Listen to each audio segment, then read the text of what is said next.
meeting went well. Janeene smiled satisfactorily. She was sitting in the car with her friend Becky and a new acquaintance introduced to her by Becky.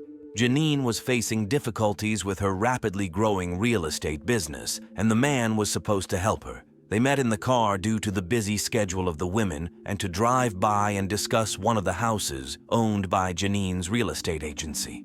They agreed on everything, and Janeene was sure that the rough patch would soon be over. She would go on a cruise, and when she returned, work would fall into place, and she would receive $1 million, which she would put into new projects. Smiling happily in anticipation of change, Janeene opened the car door and stepped out into the parking lot.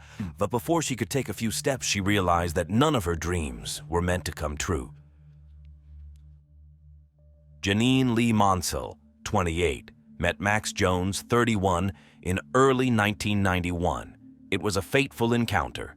Until then, Janeene had been desperately unlucky in love. She had been married twice before and was raising a son on her own. But with Max, everything was different. He was reliable and faithful, and they immediately developed feelings for each other. It only took them a few months to decide that they wanted to spend the rest of their lives together. Janeene and Max's wedding took place quite modestly in a local church in October of the same year, 1991. Soon after, their family began to grow. The following summer, their son Zach was born, and 2 years later, their daughter Alexandria, who everyone called Alex, arrived. The family lived modestly, but they managed to make ends meet. Janeene tried several jobs. She tried working as a nurse and selling various goods, but her job failures were offset by her husband's stable income. Max was not only talented, but also hardworking as a carpenter. His skills were highly valued, and he was never idle. Moreover, he never turned down extra work, and although the family didn't live extravagantly, they stayed afloat. The couple lived in a modest house in Northport, Florida, where they raised their children, attended church, and participated in the local community. They had many friends, were loved and respected by their neighbors, and seemed genuinely happy together. But soon, the situation took a sharp turn. In 1997, Janeene got a job as a guard in a prison, but it led to a huge scandal. She engaged in a romantic relationship with an inmate, and after someone complained about their relationship, they were caught in the act, so to speak. Their prolonged affair was confirmed when letters from Janeene to her lover were found in the inmate's cell. Though they were signed with a different name, it wasn't hard to establish their true author. To prevent further scandal and numerous interrogations, Janeene resigned. But secrets are hard to keep, and rumors quickly reached her husband. Janeene and Max had a falling out. It was a double blow for Max.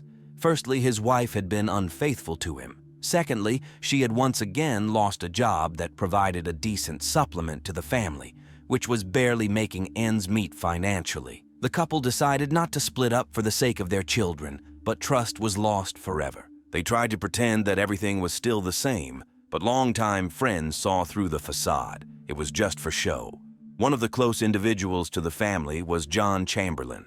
He met the couple at church, and since then, the two hard-working men, Max, working as a carpenter, and John, a locksmith, became best friends. Over the years, John observed how the spouses drifted apart. Janeene and Max lived together, but besides their children and property, they had nothing in common. But gradually, even though love had long vanished from their relationship, the situation more or less stabilized.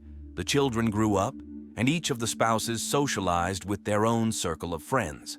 In 2011, Max began to suffer from stomach problems, which led to a significant weight loss and multiple hospitalizations. However, doctors were at a loss and couldn't find the cause of his illness. Prior to this, he had never complained about health issues. The family did everything possible to alleviate Max's condition, hoping that doctors would soon understand what was wrong. But they were completely unprepared for how it would all end. Just 3 days after Thanksgiving in 2011, the family found Max near death. He was lying in bed, pale and unresponsive. Janeene called 911. The dispatcher instructed her on how to administer first aid to Max, and Alexandria followed the instructions. Unfortunately, Max passed away in his daughter's arms. Paramedics arrived minutes later, but they couldn't do anything to help. Max died from a heart attack at the age of 52. Family and friends were shocked by his sudden death. They knew he was ill, but they thought it was related to his stomach. The news of the heart attack came as a thunderbolt out of the blue. It was very difficult for Zach and Alexandria, who were 19 and 17 years old respectively, to cope with the loss of their father. Nevertheless, a doctor signed the death certificate, and Max was cremated 2 days later. Now, it was up to Janeene to provide for the family.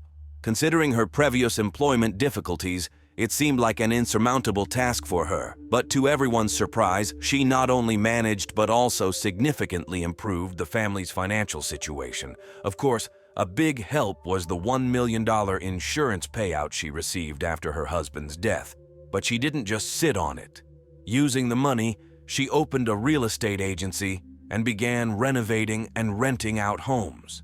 Like many cities in the USA, Northport experienced a real estate boom in the early 2000s. But the 2008 crisis hit the real estate sector hard, and many homes were foreclosed by banks. They stood abandoned, waiting for new owners. These homes became an opportunity for someone like Janeene, who had the money to take advantage of the situation. Naturally, Janeene also found herself and her children a better place to live. Explaining her actions by the need to move on, she sold the house and all of her late husband's belongings, including his musical and work tools, which he cherished dearly. But it didn't stop there. She began spending a lot of time with her new friend Becky. She drank, used drugs, and spent money on travels, cars, and even a second home in the Great Smoky Mountains area in Tennessee. To those who knew her behavioral changes seemed astonishing. It seemed strange to acquaintances that one could forget a husband with whom Janeene had spent 20 years so quickly. Finally, changes awaited Janeene in her personal life as well, when she met Matthew Riley Smith, a cable television installation technician. Matthew was only 26 years old. He was half Janeene's age and only a few years older than her son.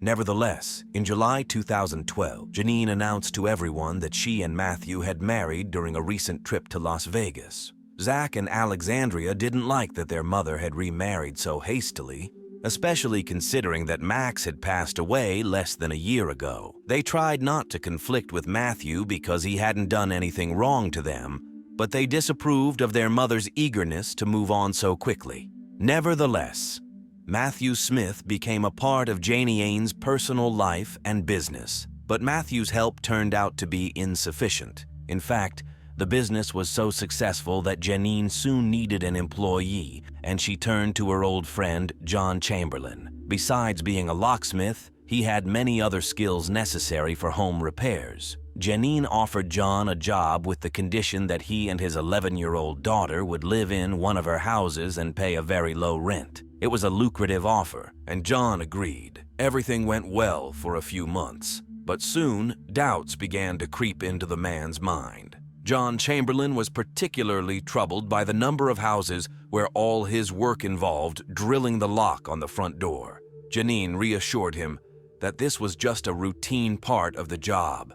Since the houses had been empty for a long time, there was no way to contact the previous owners and obtain keys. But John wasn't satisfied with this explanation. Nevertheless, he continued to do repairs for Janeene, not taking any action, until one significant moment. His worst fears were confirmed when he answered a call from one of Janeene's tenants. The tenant told him that a stranger had just knocked on their door and inquired about what they were doing in his house. To get to the bottom of the situation, John gave the tenant Janeene's personal number.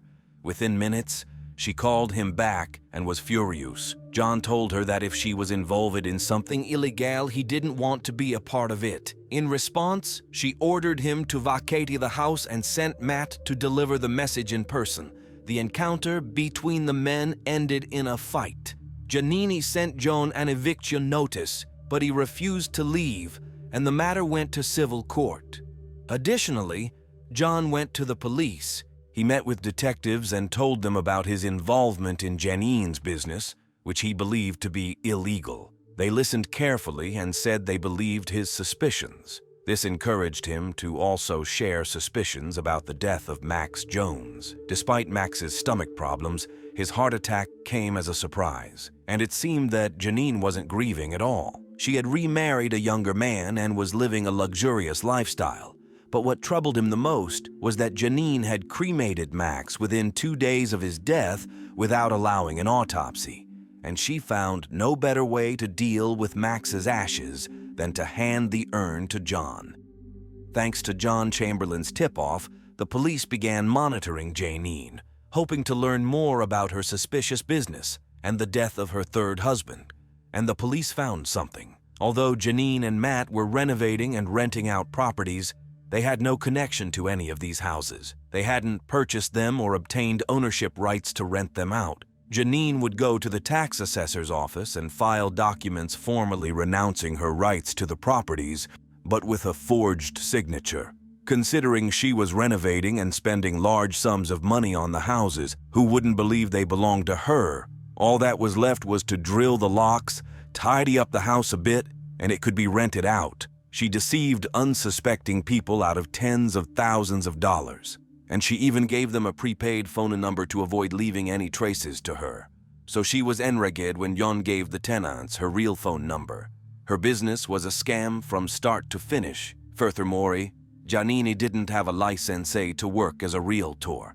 But that was just the beginning of the investigation. The screws were tightening around Janeene, and she made a desperate attempt to get free. Although it's unknown for certain if Janeene knew that Jon had gone to the police, she decided that the legal proceedings with him posed enough of a threat to her business to take action.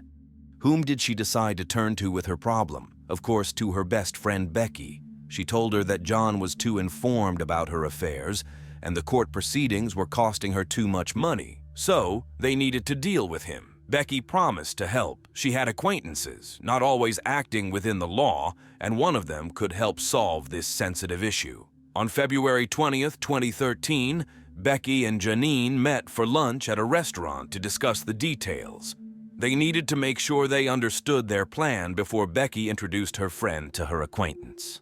During lunch, Janeene described John Chamberlain's appearance, gave his address, and even drew a schematic of the house on a napkin with indications of the best points from which to enter.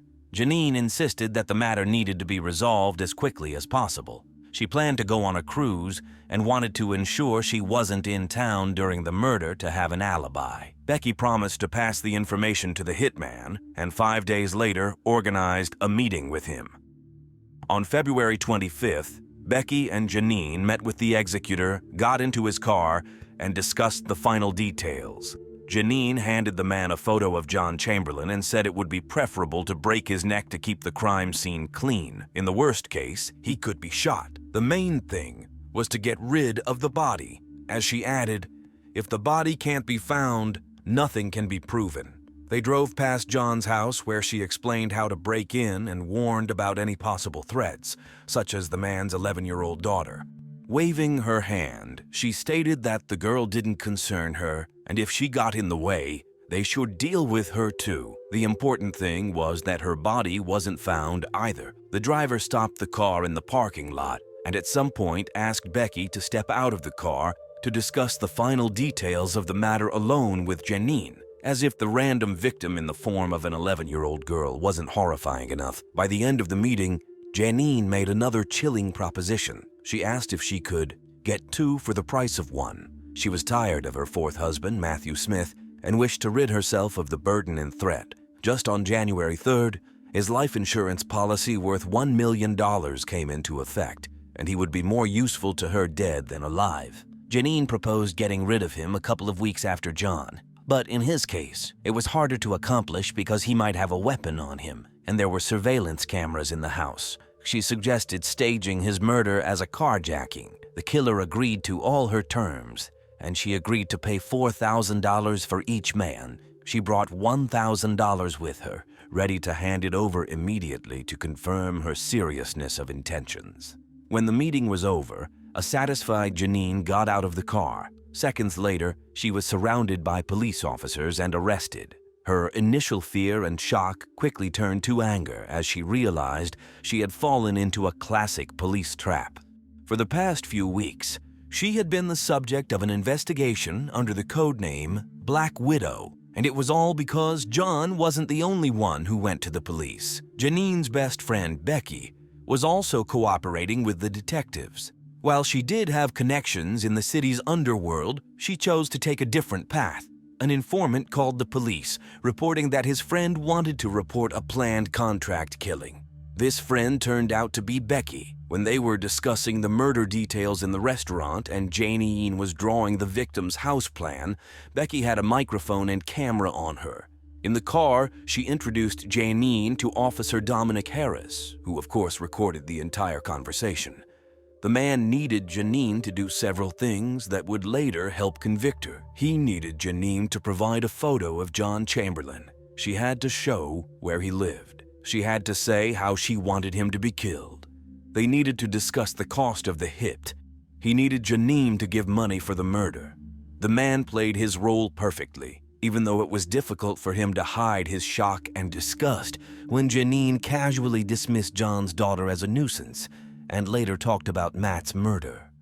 Janeene was charged with 2 counts of solicitation to commit murder and faced 33 charges related to her business, ranging from robbery to criminal use of personal information and operating as a realtor without proper authorization. Her husband, Matt Smith, was horrified when he was told that his wife had planned to have him killed. He himself was arrested on March 15, 2013. Initially, he was reluctant to cooperate, but the 30 charges of fraud persuaded Matt, and he offered to testify against Janeene. In exchange for his testimony against his wife, he was offered a great deal. In January 2014, after spending 6 months in prison, he pleaded guilty to only 1 charge. He was sentenced to 4 years of probation and ordered to pay $17,500 to the victims of their scam. However, Matt never got to testify in court. In May 2014, Janeene announced that she didn't want to contest the charge. This means that she doesn't admit guilt, but is willing to accept the punishment that the judge will impose. Janeene claimed that her impulsive decision to hire a hitman was influenced by drugs and alcohol, and that she was not a danger to society. However, she was sentenced to life imprisonment without the possibility of parole. Of course, the police tried to investigate her involvement in the death of Max Jones. When John Chamberlain approached the police, they listened carefully to him and didn't dismiss his words because they had heard the name Janeene Jones before. They had witness statements claiming that Janeene Jones had approached them to obtain drugs that, in their opinion, were used to kill Max. However, in the state of Florida, if a doctor signs a death certificate stating that the death occurred due to natural causes, an autopsy cannot be performed. Not to mention that the quick cremation of the body deprived the police of any evidence. Officially, Max Jones died of a heart attack. As prophetically stated by Janeene herself, if there's no body, you can't prove anything. Unfortunately, she was right about that. Nevertheless, Max's loved ones believe that it is right for her to spend the rest of her life in prison. During Janeene's sentencing, John Chamberlain sat next to Max's father. When the judge rendered her decision and said that Janeene would never be released, Max's father turned to John, placed his hand on his shoulder and said, "Thank you for achieving justice for my boy." Kauai is the Hawaiian island garden, rightfully bearing the title of one of the most beautiful places on Earth. Tourists come here to enjoy an unforgettable vacation, with jagged coastal cliffs, lush tropical forests, and no one notices the not-so-young man alone, handing out leaflets and telling the story of his brutally murdered daughter, Sandra.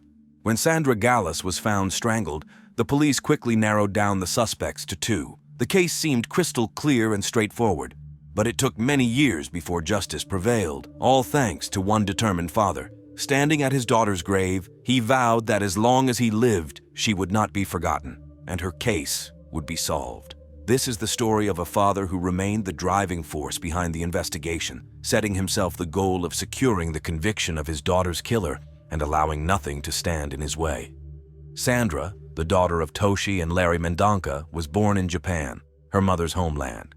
However, the family later decided to move to the island of Kauai, closer to Larry's parents, as they were getting older and needed assistance. The family lived on a ranch, and Sandra and her older brother Lawrence Jr. adored the place. Few children could boast of having a waterfall right by their home. They spent a lot of time walking on the beach, swimming, and when they got hungry, they were surrounded by 2 fruit orchards where mangoes and citrus fruits grew. Sandra was very determined, responsible, and achieved her goals.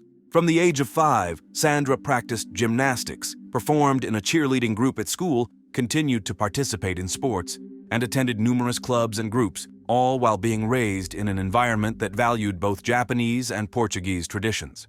The family's father, Larry, was a veteran of the Air Force, raising his children with discipline. In fact, he sought to instill independence and self-reliance in his daughter and son, insisting that Sandra pursue her higher education in Honolulu.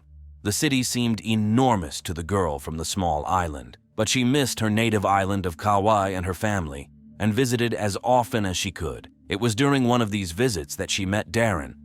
During the summer break of 1999, Sandra found temporary work at a transportation company where she met her future husband, Darren Gallus. She was 21, he was closer to 30, and he immediately captivated the young, inexperienced girl. She fell head over heels for him, dropped out of university, and soon the young couple got married. 9 months later, their first child, Austin, was born, followed by Braden 2 years later. Sandra adored her boys, and the family life seemed happy until April 2005, when she went to her parents, visibly distraught. She told them that while she was taking things out of her husband's backpack, 2 slips of paper fell out, each with a different phone number. Sandra called these numbers and found out they belonged to 2 different married women. She demanded an explanation from her husband. He didn't admit to anything, insisting that he only had friendly relationships with the women. But Sandra knew it was a lie and realized she couldn't forgive her husband. By June, Darren had moved out of the family home, leaving Sandra to deal with the bills on her own.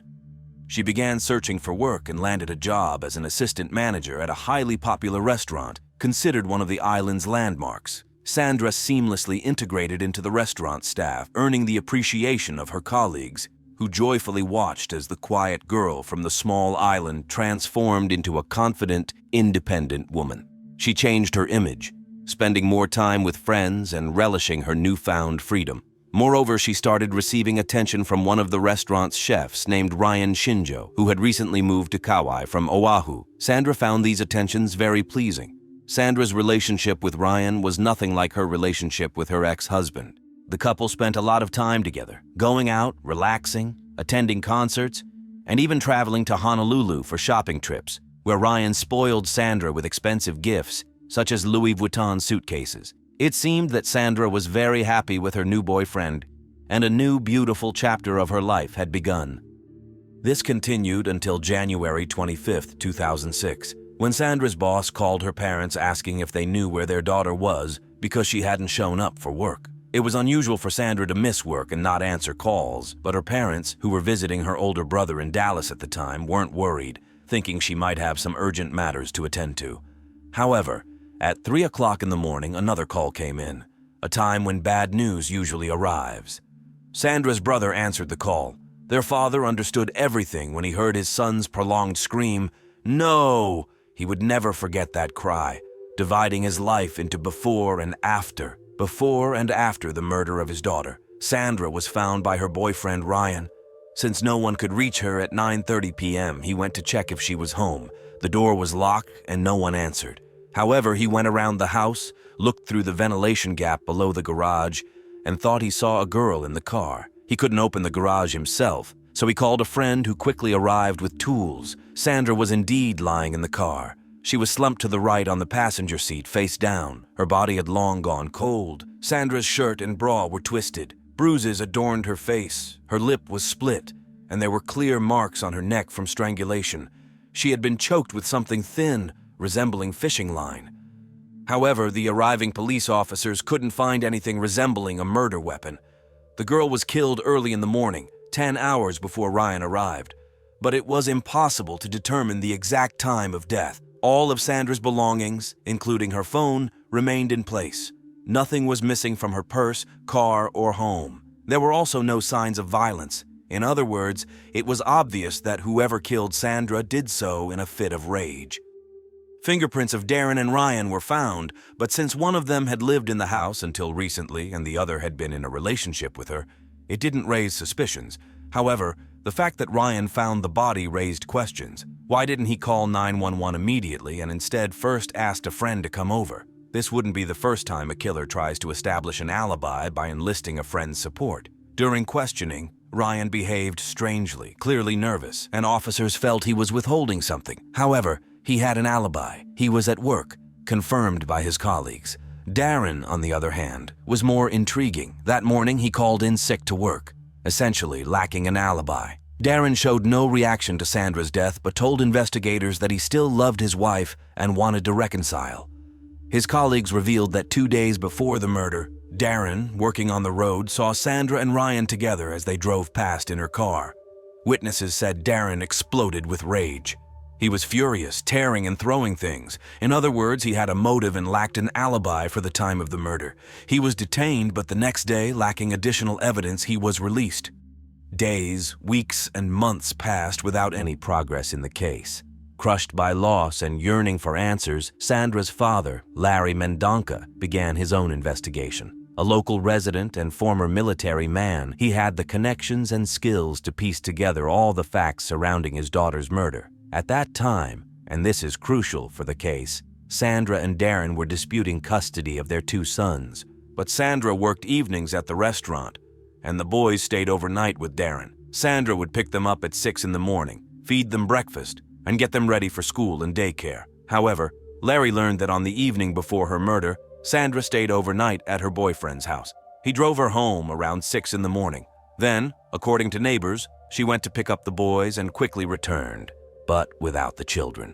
Larry also discovered that at 10 o'clock, his daughter had an appointment for a manicure at a salon 45 minutes away from her home. She never showed up. This helped narrow down the time frame when she was killed, from 6:30 to 9:15 in the morning, when she needed to leave to make it to the salon. Since Ryan had an alibi and Darren didn't, Larry's thoughts moved in the same direction as the investigators. Darren must have been the one to kill Sandra. There was no one else. Sandra's friend confirmed that many of her friends were convinced Darren would be arrested and convicted. The children would be placed under the custody of their grandparents or Sandra's brother, and everything would be resolved. But the police were in no hurry to press charges. Then, a year after the murder, news of an arrest spread. But it wasn't Darren. The island of Kauai is unique in many aspects, particularly in its lack of mass media. In most cases, news spreads the same way it did generations ago, through word of mouth, where facts, rumors, and speculations intertwine into a single narrative. Thus, across the island, new information began to circulate. FBI agents had arrested Ryan Shinjo. However, it wasn't in connection with the murder, but rather with illicit substances. Ryan turned out to be a member of a major organization smuggling these substances to the island from Honolulu. It involved significant amounts of money and serious shipments, and FBI agents had been monitoring Ryan for months. Rumors and speculations began to spread across the island. Could Ryan have used his girlfriend as an unsuspecting carrier of the goods? After all, he bought her Louis Vuitton suitcases. Did she unknowingly bring something back from their trip that she wasn't aware of? What if she discovered the truth and she was killed to prevent her from going to the police? Rumors abounded, but the police didn't come any closer to catching the girl's killer, whoever they might be. The case faded away with each passing year. Meanwhile, Larry and Toshi faced the painful reality of not only losing their daughter but also their grandchildren. When their mother was killed, they were only 3 and 5 years old. Darren no longer needed to fight for custody, and he raised the children on his own. Initially, the grandchildren would visit their grandparents on weekends, but within 3 months, they started protesting against these trips.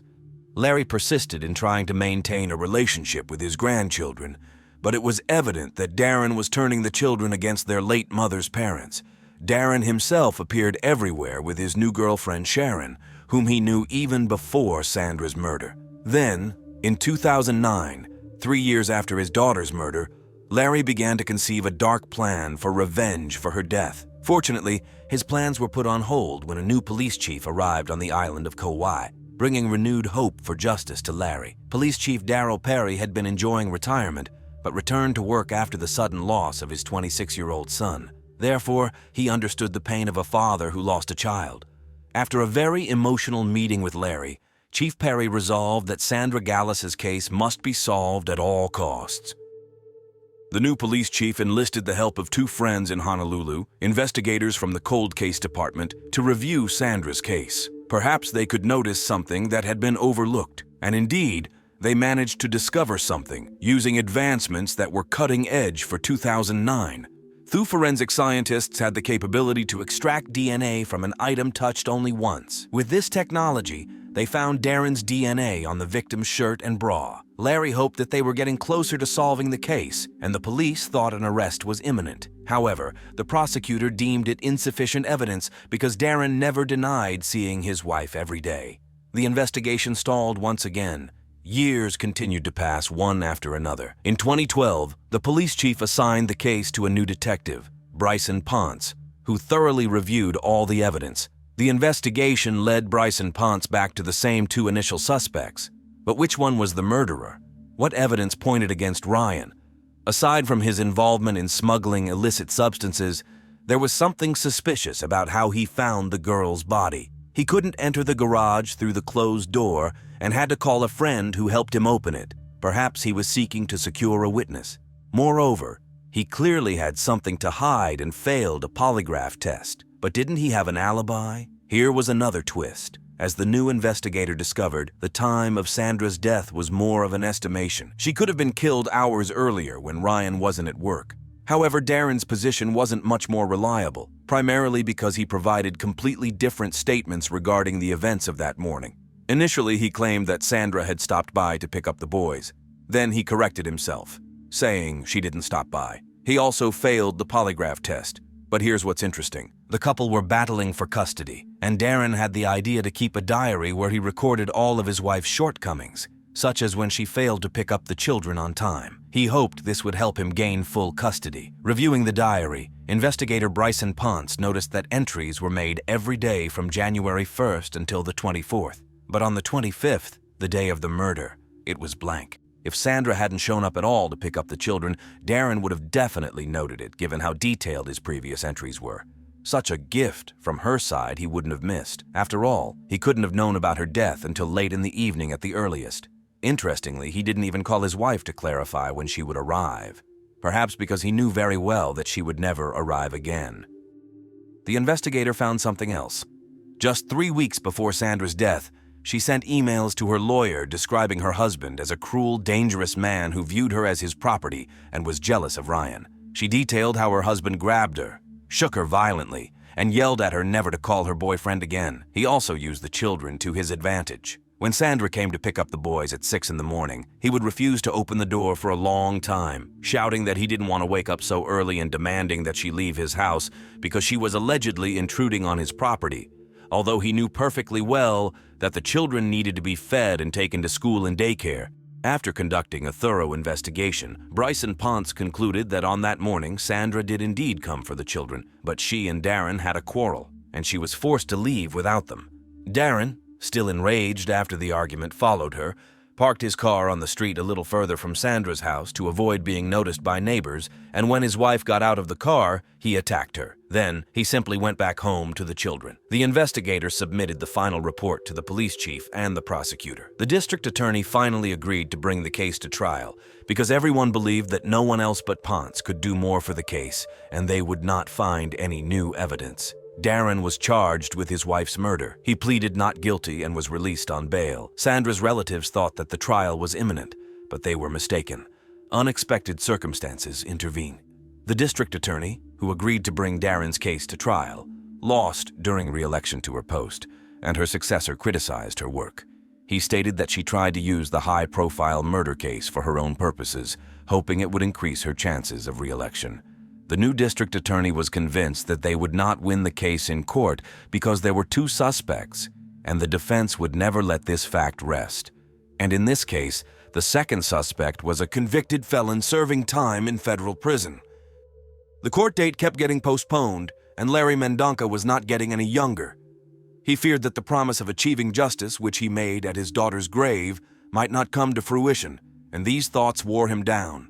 Early in the morning on February 14, 2017, the 75-year-old Larry felt unwell. He was taken to the hospital with a heart attack. It was difficult for his son and wife to see him lying in the hospital bed. His condition was quite serious, but he managed to pull through. For months, he underwent physical therapy to be ready for the trial in the summer of 2017, but it was postponed once again. Meanwhile, Darren, his former son-in-law, continued to live his life, attending his children's football games with his new wife, Sharon. In 2017, Ryan Shindo, who had served 10 years in federal prison, was released and decided to speak with the prosecutor. He revealed that he and Sandra had been afraid of Darren because of his aggressive behavior, constantly provoking Ryan to fights. After one altercation at a restaurant, Sandra shouted at her husband, "Don't you dare hit me, Darren." She confessed that he had already allowed himself to hit her. Despite his criminal record, Ryan was not inherently aggressive, unlike Darren, and fully cooperated with the investigation. Finally, at the end of 2017, the district attorney decided that his investigators had completely ruled out Ryan as a suspect, and Darren could be tried for second-degree murder. Suddenly, Darren's lawyer shocked everyone by stating that his client was willing to make a deal with the prosecution, but on his own terms. He agreed not to contest the charge of first-degree assault. In other words, he did not admit guilt in the murder or the assault. However, he agreed to accept punishment for the first-degree assault, for causing serious injuries to Sandra. It sounded like mockery of justice, but the prosecutor still wasn't sure if he could prove the man's guilt in the murder and agreed to the deal. Larry Mendonza was disappointed and angry.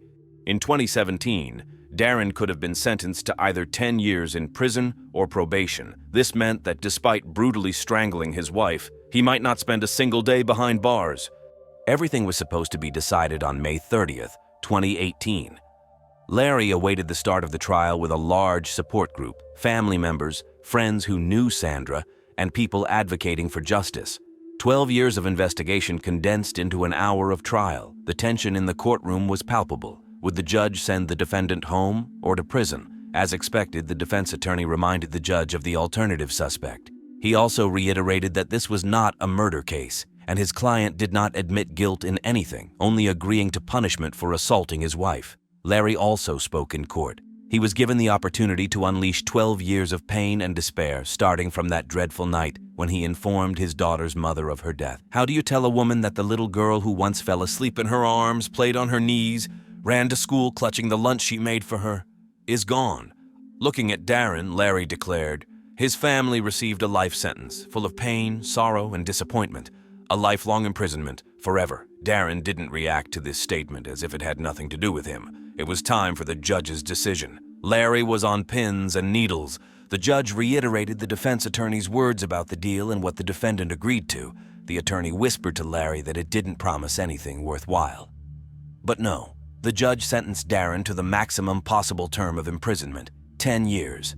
Darren appealed, and his sentence was reduced, but the 12-year struggle for justice for the Mendonza family had come to an end. Larry, Toshi, and their son Lawrence established a foundation and hold annual golf tournaments to raise funds to help victims of domestic violence and to ensure that the public does not forget Sandra's death.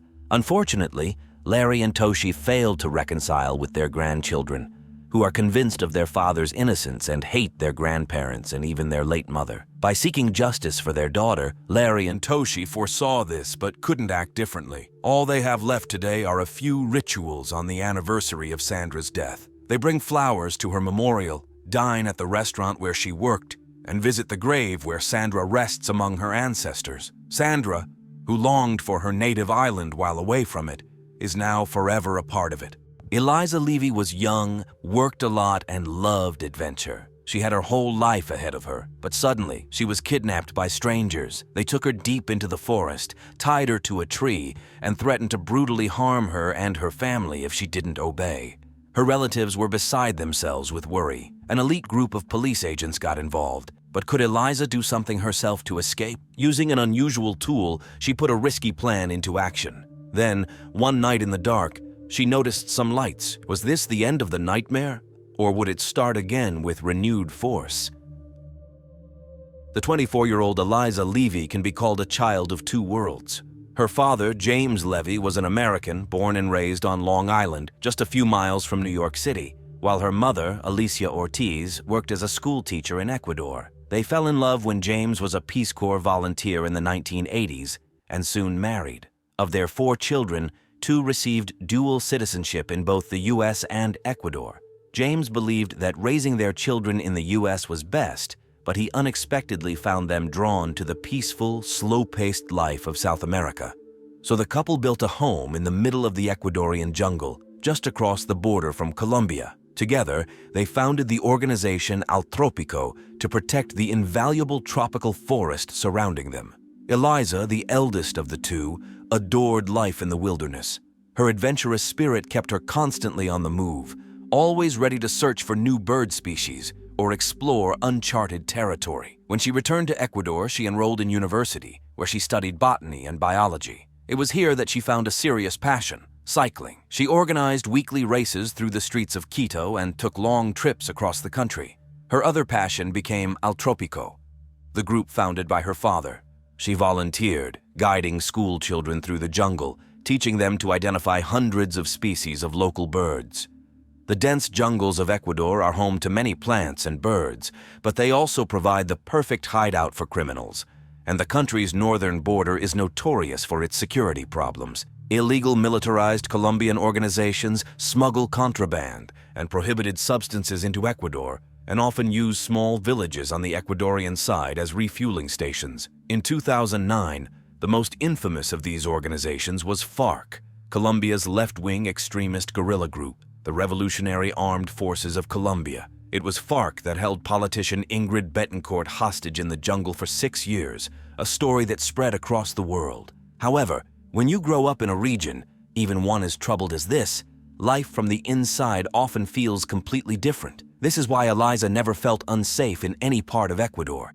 And it was precisely for this reason that she suspected nothing when a man called her, explaining that he was from her hometown and, as an official, wanted to launch a new bird research project in another city near the Colombian border. Eliza agreed to meet him to discuss the details, as long as he sent a driver to pick her up. They settled on that arrangement. On Saturday, October 17, 2009, one of Eliza's brothers dropped her off at the meeting spot with the driver of an Isuzu Trooper. Eliza got into the SUV, but before doing so, she asked her brother to write down the vehicle's license plate number just in case. At first, everything seemed normal. The driver was calm and friendly, but an hour into the drive, he picked up two strangers, claiming they needed a ride. In reality, they had other plans. The men pressed the barrel of a gun to Eliza's neck and demanded that she stay quiet. The strangers were driving Eliza to an unknown destination, but her family in Quito had no idea. The last they'd heard was that she was heading to a meeting about tropical birds. When she didn't return to the city as expected and failed to call, they became worried. Even then, they didn't think the worst, assuming instead that a mudslide, a fairly common occurrence in Ecuador, might have delayed her. At the time, Eliza's father, James, was in San Francisco attending an environmental conference. The family didn't want to alarm him, but after 2 days of growing panic, they sent him a message. On Monday, October 19, 2009, 2 days after Eliza's disappearance, her mother, Alicia, received a call from a stranger. He told her not to worry, that Eliza was fine and with them in Colombia. The caller made it clear that Eliza had been kidnapped, but was in no rush to make demands. Eliza's father caught the next flight back to Ecuador. At first, the Levy family hoped to resolve the situation without involving the police. The question they faced wouldn't have crossed the mind of someone from any other country. Was it even worth calling the authorities? In Ecuador, not everyone trusts the police. Even in the case of a serious crime like kidnapping, some Ecuadorians try to solve the problem on their own. But there was another option. Ecuador's police force has an elite unit specifically for dealing with kidnappings known as UNAS. This unit, made up of 100 specially trained agents, is tasked with tracking down kidnappers and helping families through the harrowing ordeal of a loved one being abducted. They assist with negotiations, ransom discussions, and, when possible, organize rescue operations. The Levy family contacted UNAS. It's worth noting that while kidnapping an American in Ecuador is not unheard of, it is usually a less dangerous scenario, where a tourist is held in a taxi for a few hours and forced to withdraw cash from an ATM. This time, however, the situation was far more serious. The most terrifying possibility was if the kidnappers had ties to FARC, the Colombian guerrilla group. In that case, Eliza could be taken deep into the jungle and held for years. Given this, the UNAS specialists advised the family to also contact the U.S. Embassy in Quito. On the morning of Wednesday, October 21st, 4 days after the kidnapping, FBI agents, UNAIDS officers, and other agents arrived at the Levy home. They promised to try to track down the kidnappers, but they emphasized that the most critical and delicate task in securing Eliza's release would be communication with the criminals. The leader of the kidnappers had left Eliza's mother with a phone number, but who would have the courage to call him? The agents decided that Eliza's father, James Levy, who was known by the Spanish version of his name, Jamie, was capable of handling the delicate task of communicating with the kidnappers. With the agent's guidance, of course. They handed him a sheet with potential phrases the kidnappers might use and how he should respond. After a brief briefing, James made the call to the leader of the kidnapping gang. He had to ask his wife to leave the room to avoid breaking down in front of her. The conversation lasted 4.5 minutes, and the kidnappers didn't allow James to speak with his daughter, claiming she wasn't with them. However, the most important information they gave him was that Eliza had been kidnapped for ransom, and they would later reveal the amount. James held himself together remarkably well during the call, but that evening, after the agents left, he locked himself in his office with a bottle of whiskey and broke down in tears. He was overwhelmed with guilt, blaming himself for what had happened. For years, he had worked with various organizations and groups on both sides of the Ecuador-Colombia border, and he had arrogantly believed that his family was safe from harm. At the same time, Eliza was being held in a remote area of Ecuador, less than 200 miles from her family. She had no way of knowing that they were fighting for her release. All she knew was that the past few days had been the most painful, disorienting, and terrifying of her life. After the strangers jumped into the SUV, they pressed a gun to her neck and promised that nothing would happen to her as long as she behaved sensibly. They threw a towel over her head, cuffed her hands, and gagged her. Then they dragged her from the front passenger seat to the back, laying her on the floor. One of the men moved to the front while another stayed in the back to guard her. Eliza didn't even think about resisting. Everything had happened so fast that she hadn't fully realized she had been kidnapped. It felt like a dream, but it was a nightmare she couldn't wake from. They drove off-road for over an hour, bouncing along rough terrain. Then, the vehicle came to a sudden stop.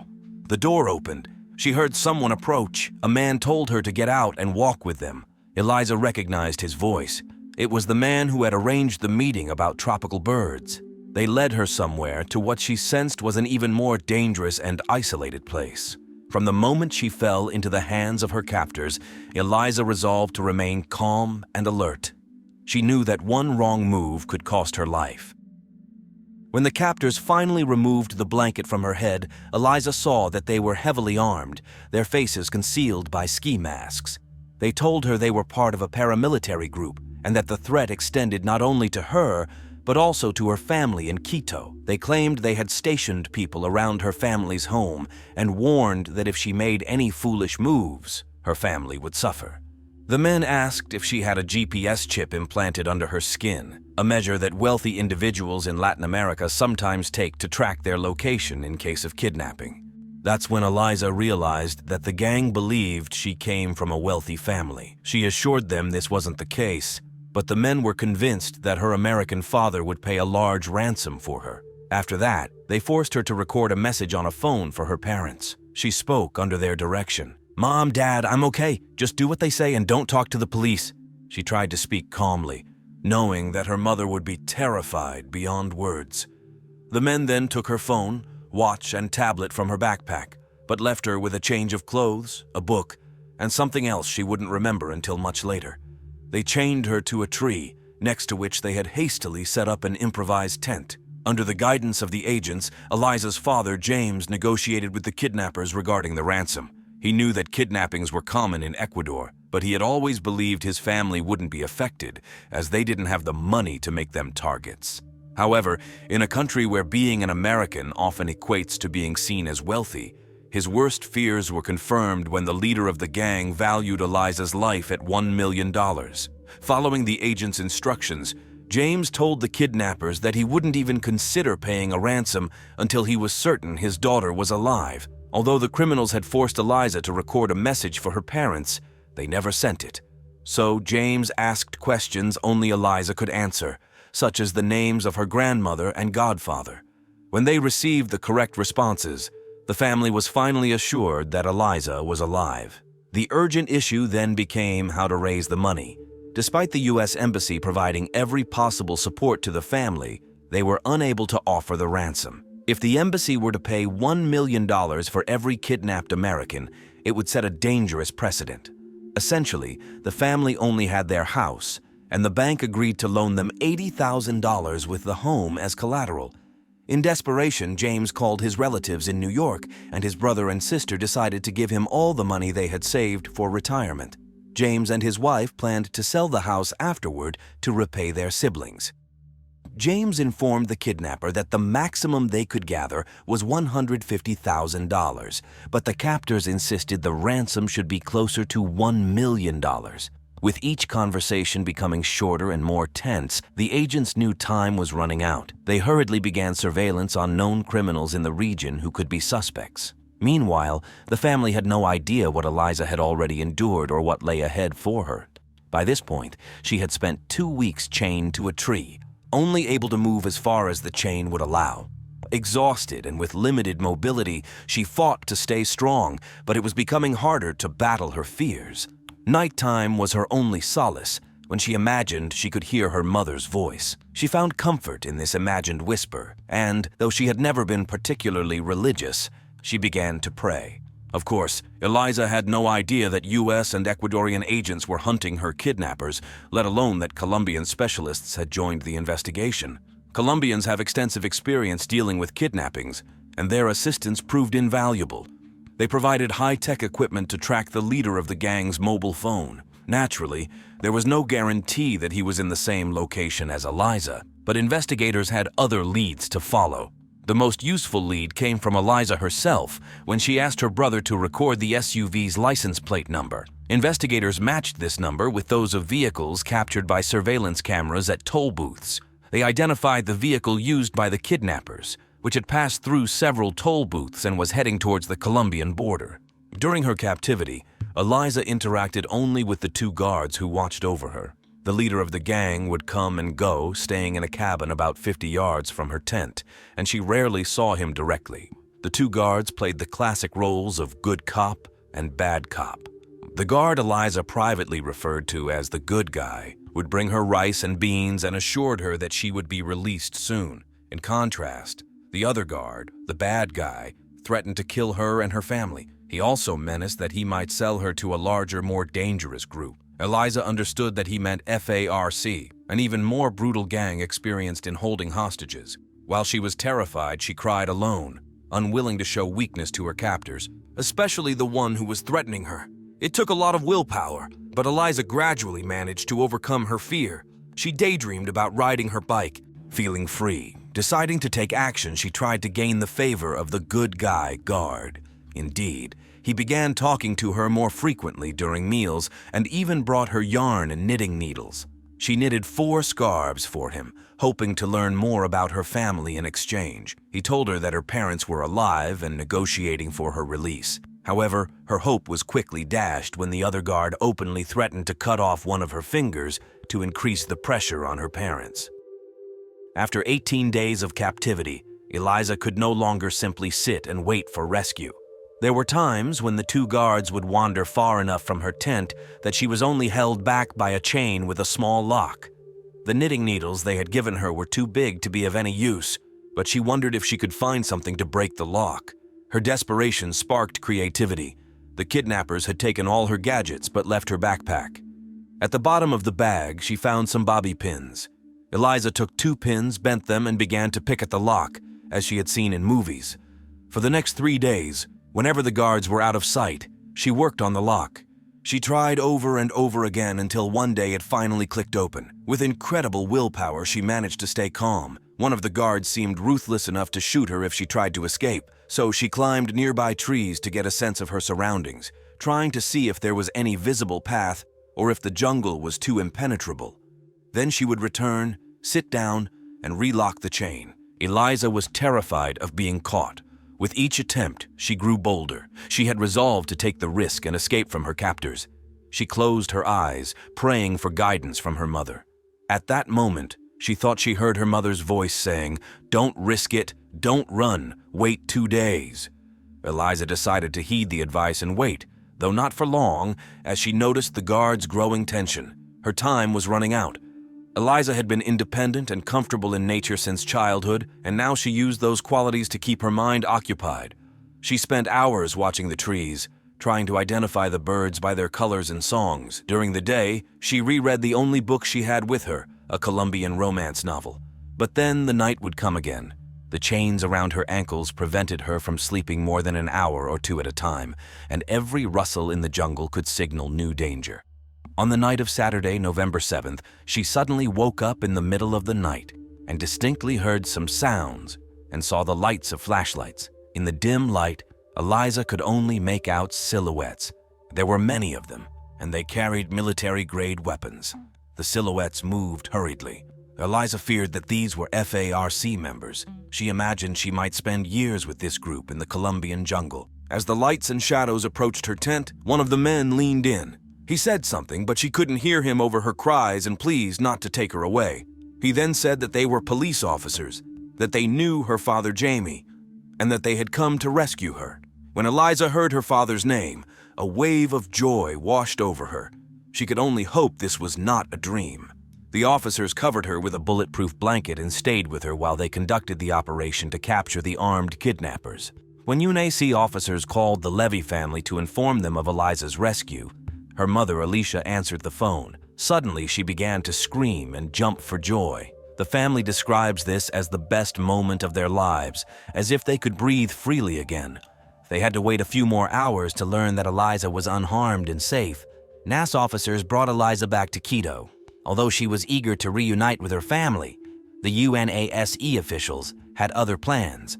They wanted to highlight the successful operation to rescue the hostage and encourage other families to seek police assistance without fear. To publicly showcase the moment of reunion, they held a brief press conference before introducing Eliza to her parents. After 3 weeks of anxious prayers and waiting, her family finally embraced her. As for the kidnappers, they turned out to be ordinary criminals rather than a militarized group. Eliza's testimony helped to charge the leader of the gang and the guard who had been kind to her, while the second guard managed to escape.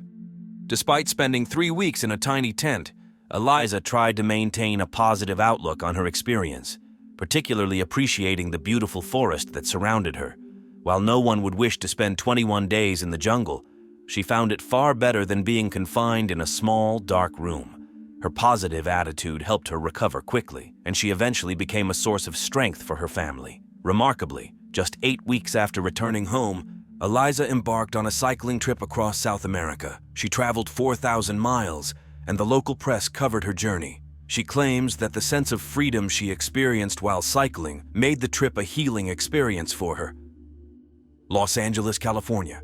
Every day of every year, young people from all over the country come here, hoping to make their dreams come true. Some want to become movie stars, others dream of singing on stage or working in the fashion industry, but not everyone shares these hopes and dreams. Among the stars, the glitz, and the glamour, there are those who come to Hollywood to escape their past, an unworthy past. In a city where strangers never attract attention, they can easily blend into the crowd. In 2001, the dreams of one girl would be cut short after a night of bloody crime. Her connection with a famous Hollywood actor would turn her death into a sensation. But this story holds much more. Decades of cat-and-mouse games between the police and a calculating killer. A man whose knife pierced not one, but 4 young women. A serial killer who would become known as the Hollywood Ripper or the Boy Next Door. It happened almost 30 years ago in Glenview, Illinois. But even today, the Piccaccio family is haunted by memories of the day they learned that Tricia had been brutally murdered. 18-year-old Tricia Piccaccio had just graduated from high school. On an unusually cool and foggy Friday evening, August 13, 1993, Tricia and her school friends gathered to play a scavenger hunt. Then they all had dinner at a restaurant. Essentially, it was their last meeting before the young people started their university education.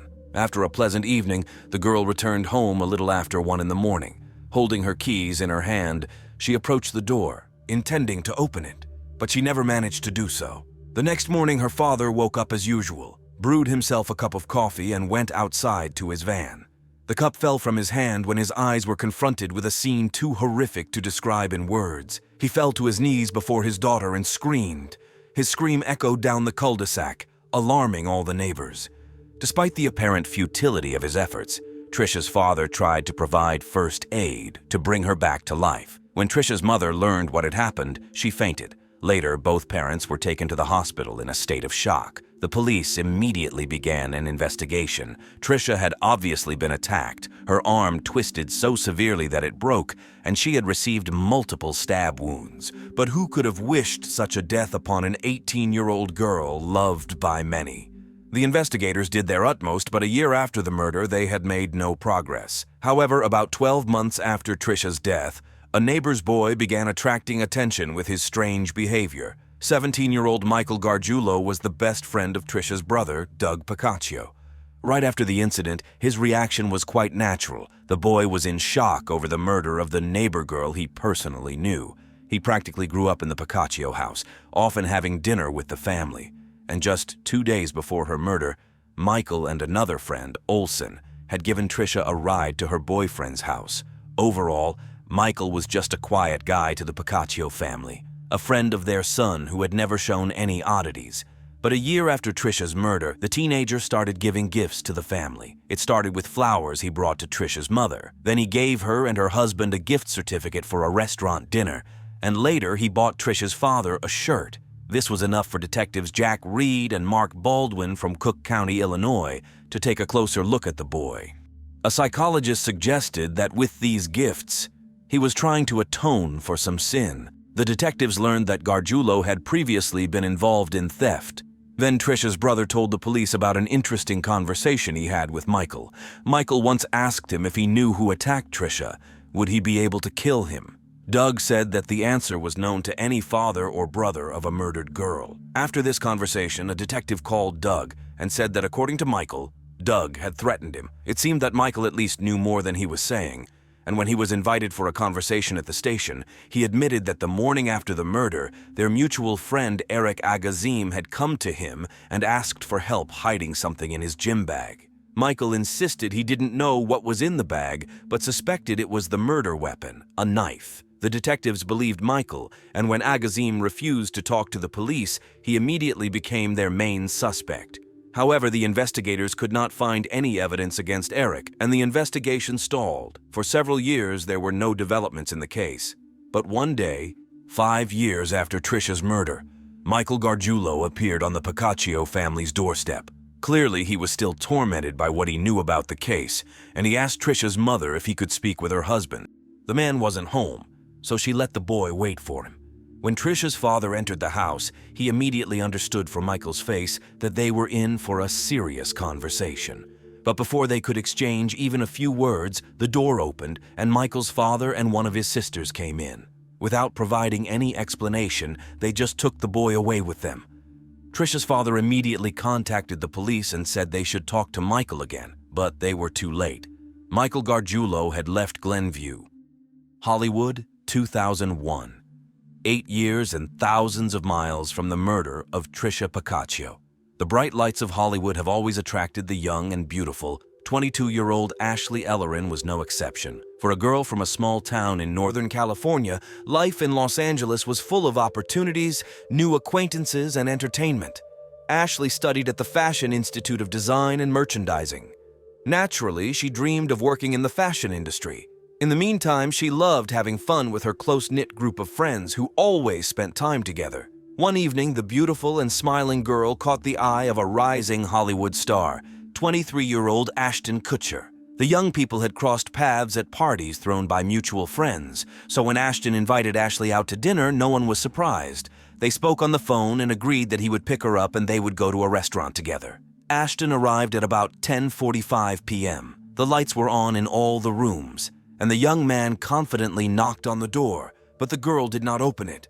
He knocked again, but again there was no response. Ashton thought he was too late. Ashley got upset and left with friends. However, before leaving, he peeked through the window by the door.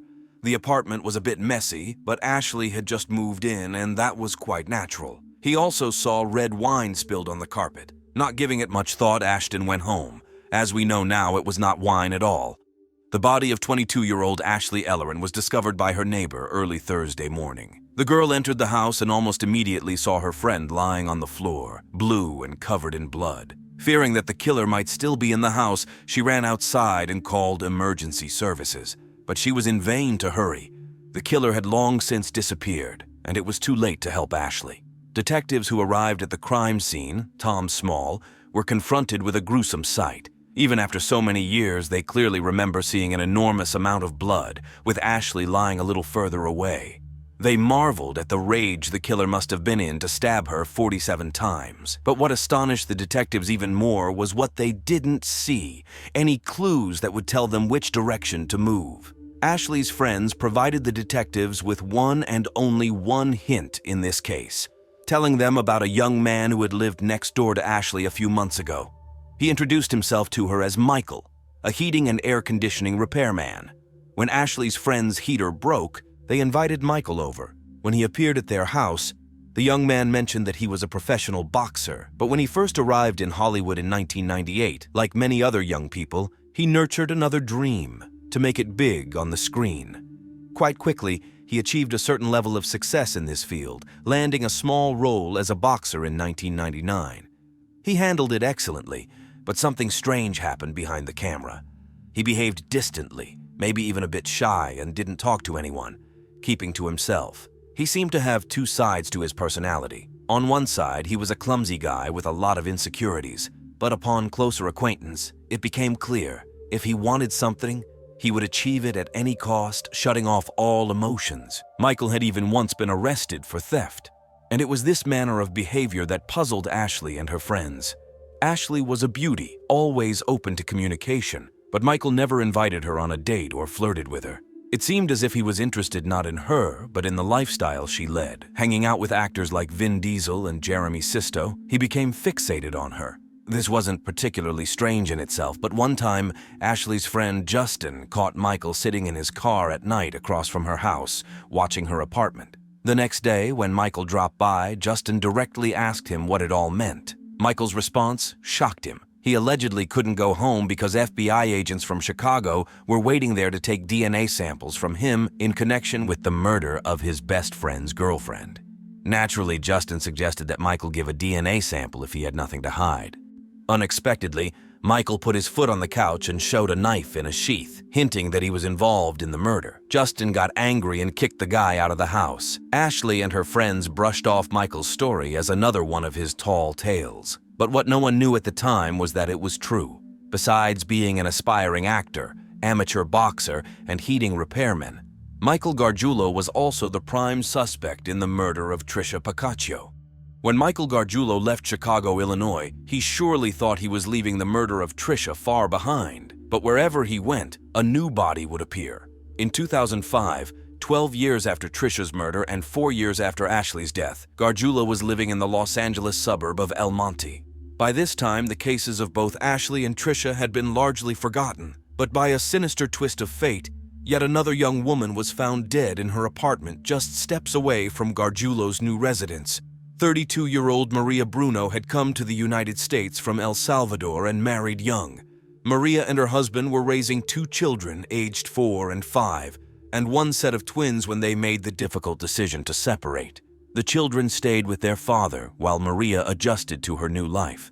One fateful day, an unknown assailant removed the protective screen from the kitchen window of her ground-floor apartment, grabbed a knife right there on the spot, and entered the bedroom where she was peacefully sleeping. A woman of delicate build, defenseless, she lay asleep in the bedroom of her apartment, the very place where she should have felt completely safe.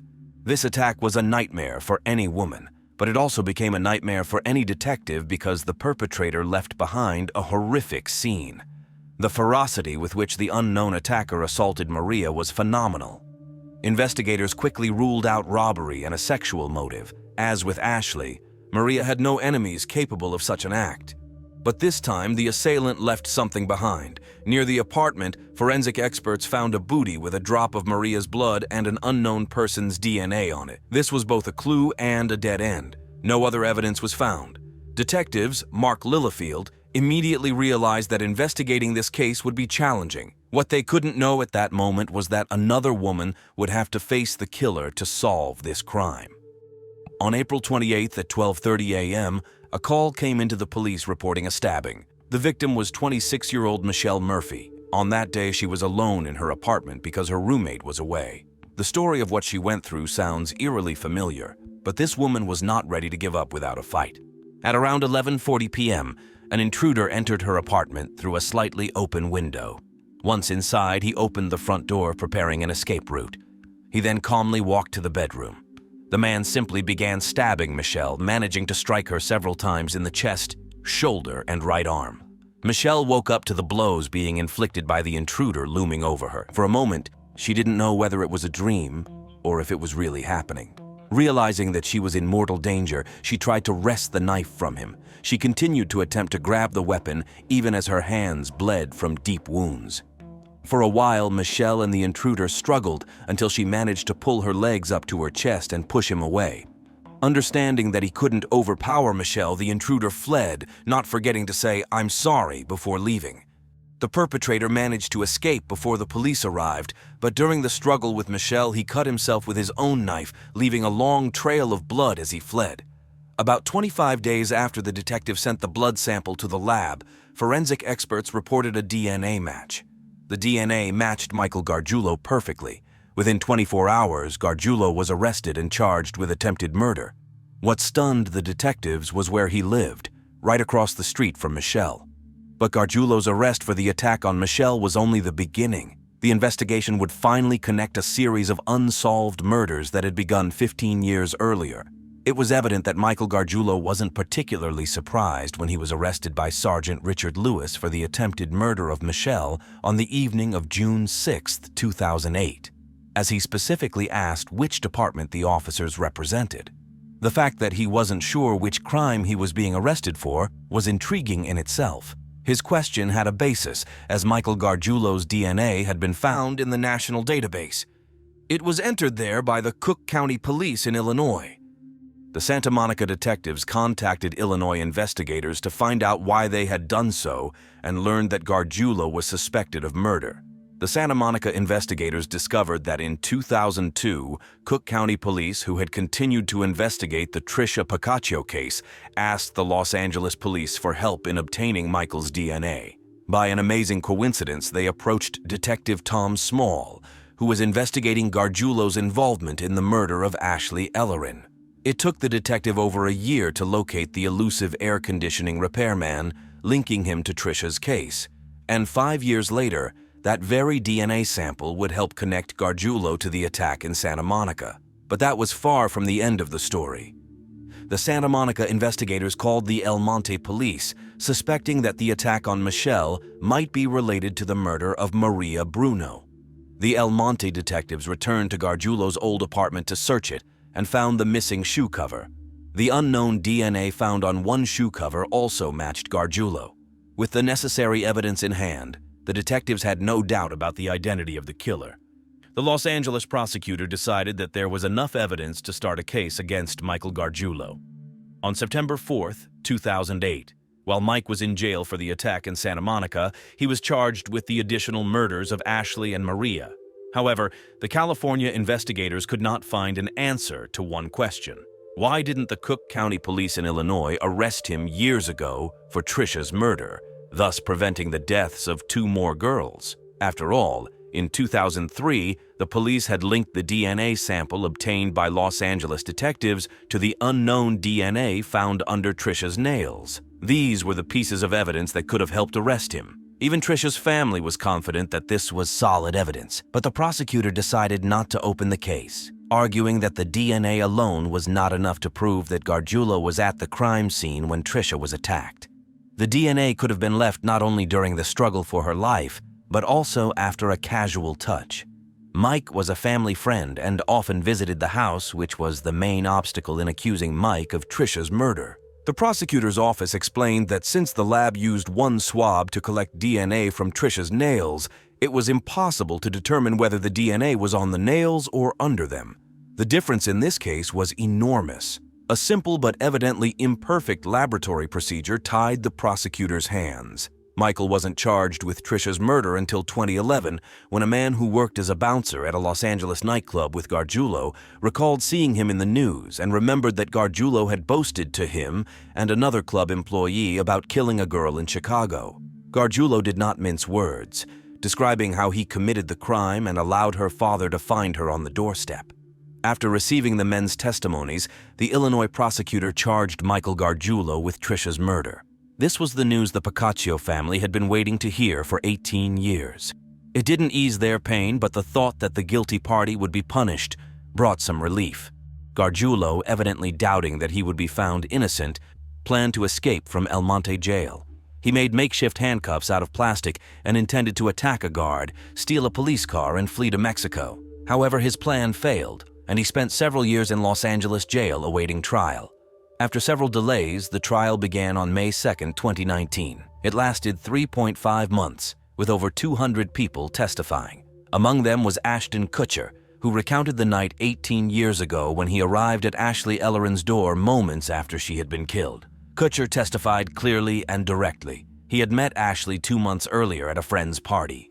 At that time, he was in a relationship, but by the time Ashley invited him to her housewarming party 2 weeks later, he had broken up with his girlfriend. Ashley was also single, so Ashton asked her out to dinner. He arrived at her place quite late because he had been watching the Grammy Awards with friends. When Ashley didn't open the door, he simply went home. Upon learning that she had been murdered, Ashton immediately called the police and informed them that his fingerprints were on her door. Michelle Murphy also testified. She recalled the night of the attack and then spoke about the immense happiness she felt when she became a mother after everything that had happened. However, all she could think about were the parents of Trisha, Ashley, and Maria, whose daughters had been so heartlessly taken from them by this monster. After giving her testimony, she went downstairs to her husband, hugged him, and cried. Gargiulo's lawyer built his defense on the claim that his client was mentally ill and did not understand what he was doing. However, the prosecution proved that Gargiulo had stalked his victims for a long time, waited for the right moment to attack, and planned each assault meticulously, knowing how to avoid punishment. This indicated that he knew exactly what he was doing. Additionally, a former friend of Michael's testified that Gargiulo frequently searched the internet for information on forensics and how to evade punishment for crimes. The prosecutor argued that there was indeed an intimate component to his attacks, even though he did not sexually assault the women. It was the killings themselves that brought him pleasure. On August 15, 2019, Michael Gargiulo was found guilty of 2 counts of first-degree murder and 1 count of attempted murder. On July 16, 2021, he was sentenced to the highest penalty. He will be extradited to Illinois, where he will face trial for the murder of Trisha Piccaccio.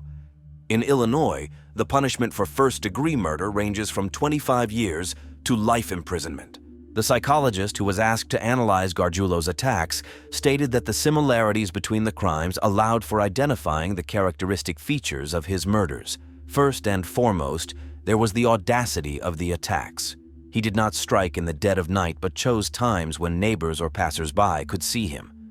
Additionally, attacking with a knife involved very close contact, allowing him to look his victims in the eyes. What he did to the young women allowed him to strip them of their identity and humiliate their human dignity.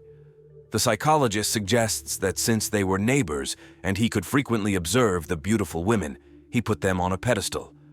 At the same time, he harbored a kind of contempt for them because he desired them, which gave the women power over him. Gargiulo felt the need to rectify this situation. He believed he could regain control only in the most horrifying way, not just by killing them, but by stripping away all their humanity.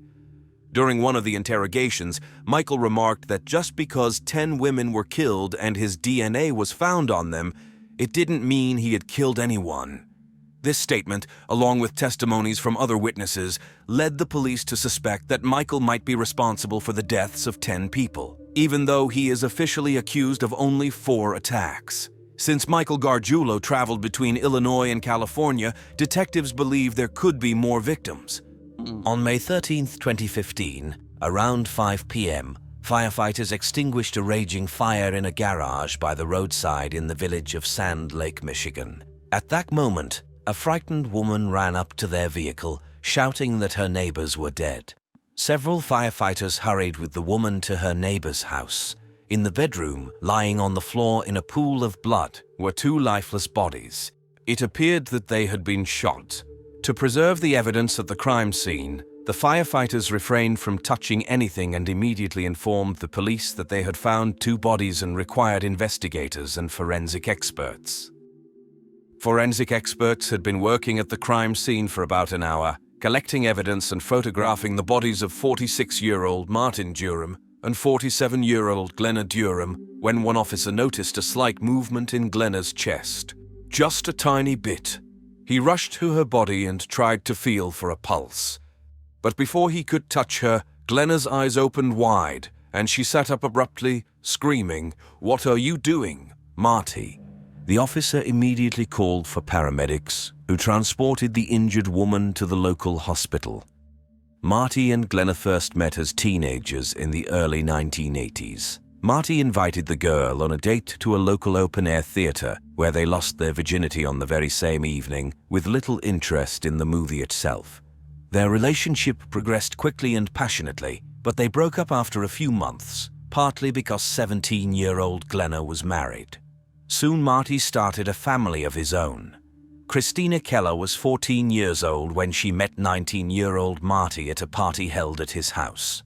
The young man seemed charming and fun to the girl, but also a little strange because he immediately declared that he would marry her someday.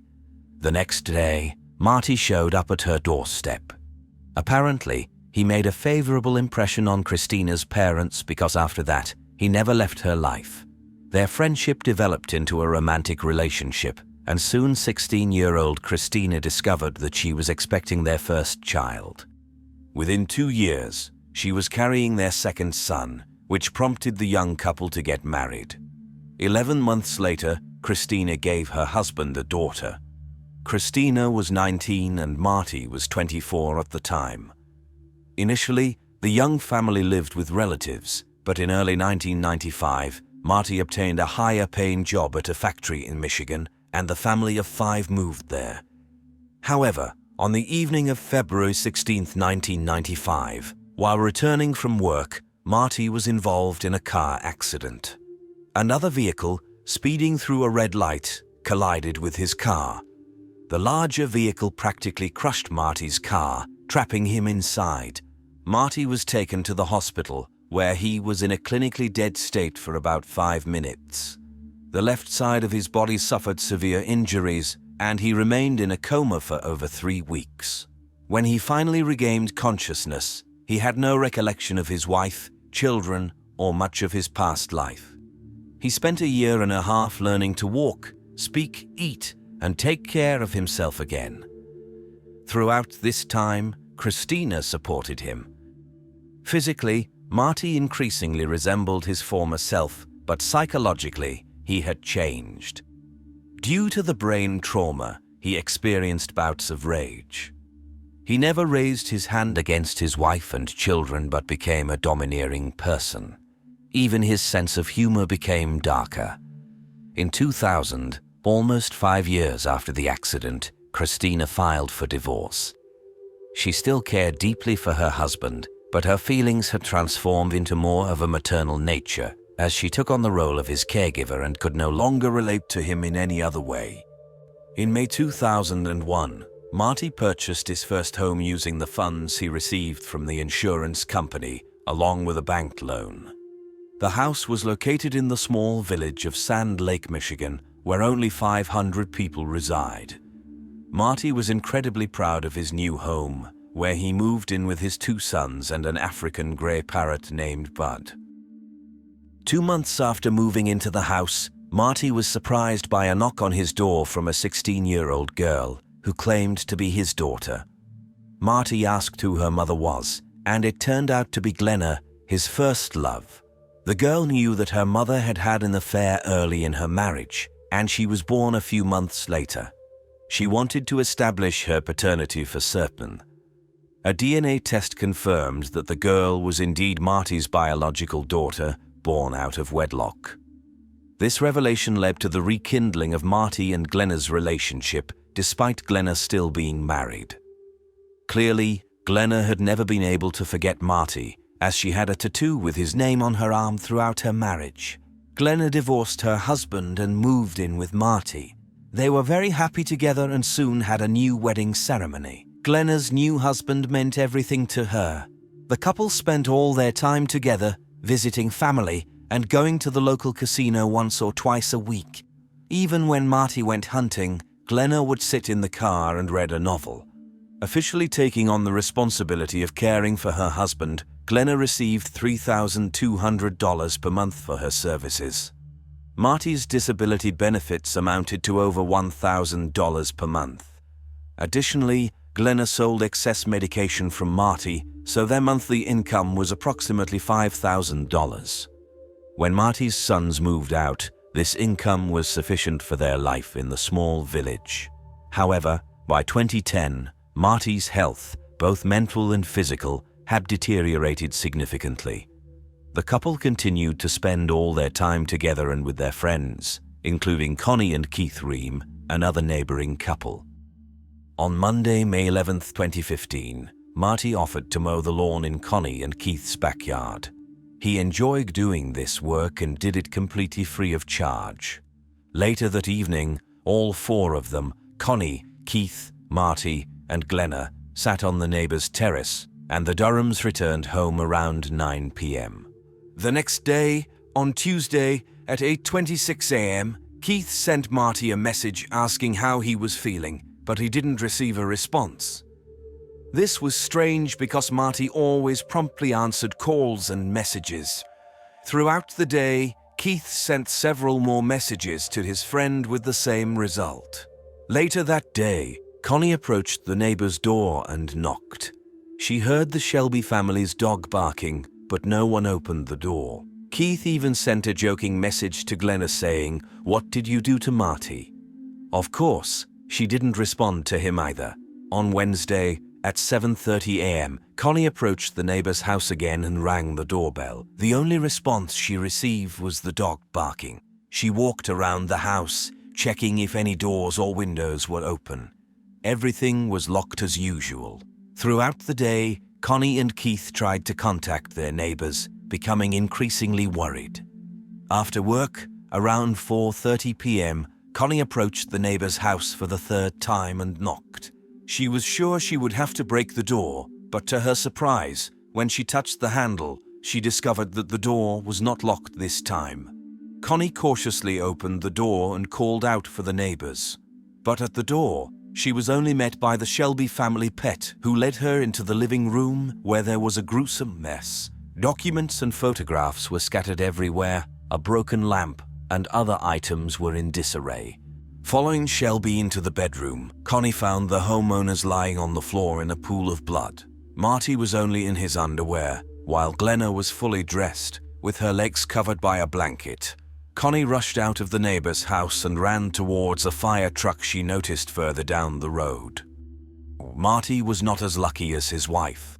5 bullets that hit his back, forearm, and chest left him no chance of survival. He had been dead for several days. Glenna was shot twice, with both shots hitting the area behind her right ear. Blood was found not only in the bedroom, but also on the chair in the living room and on a pillow with 2 bullet holes. Underneath the chair, a gun and 2 empty shells were found. In the bedroom, there were 5 more shell casings, 1 near the door and 4 near Marty's body, totaling 7 in total. However, the gun found near the chair was designed for 6 bullets. This means that the perpetrator found time to reload the gun before continuing the shooting. Apart from the living room and bedroom, the rooms in the house appeared completely normal. There were no signs of forced entry, and in the kitchen, there was a bowl of spaghetti and a piece of garlic bread on the table.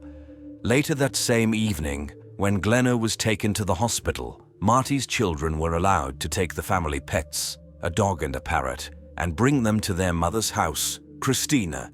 Although the children were only permitted to take the pets, the trio did not miss the opportunity to search the house and discovered a sealed envelope with the word personal written on it. Inside, they found letters from Glenna addressed to her children and ex-husband. In the letters, She expressed her love for the children and asked for their forgiveness for not being the best mother. She also asked her ex-husband to take care of the children. Additionally, in Glenna's drawer, they found a packet of unpaid bills. They handed over all the findings to the police. The investigators began questioning the family's relatives and friends about their relationships and financial situation. They loved spending time together and were truly absorbed in each other's company. However, it soon became clear that they were facing serious financial difficulties. Glenna was in charge of the family's accounts, and relatives believed that Marty was unaware of the severity of their situation because he was quite frugal. On the other hand, Glenna had developed a serious addiction to gambling. She would spend hundreds of dollars on lottery tickets and lose thousands of dollars at the casino. But whenever her husband approached her, she would pretend to be playing with $1 bills. She played every week, and in 2010 alone, Glenna spent $75,000 on her addiction. The family had fallen behind on tax payments, had credit card debt, and Marty's car was on the verge of being repossessed. However, the most pressing issue was their home.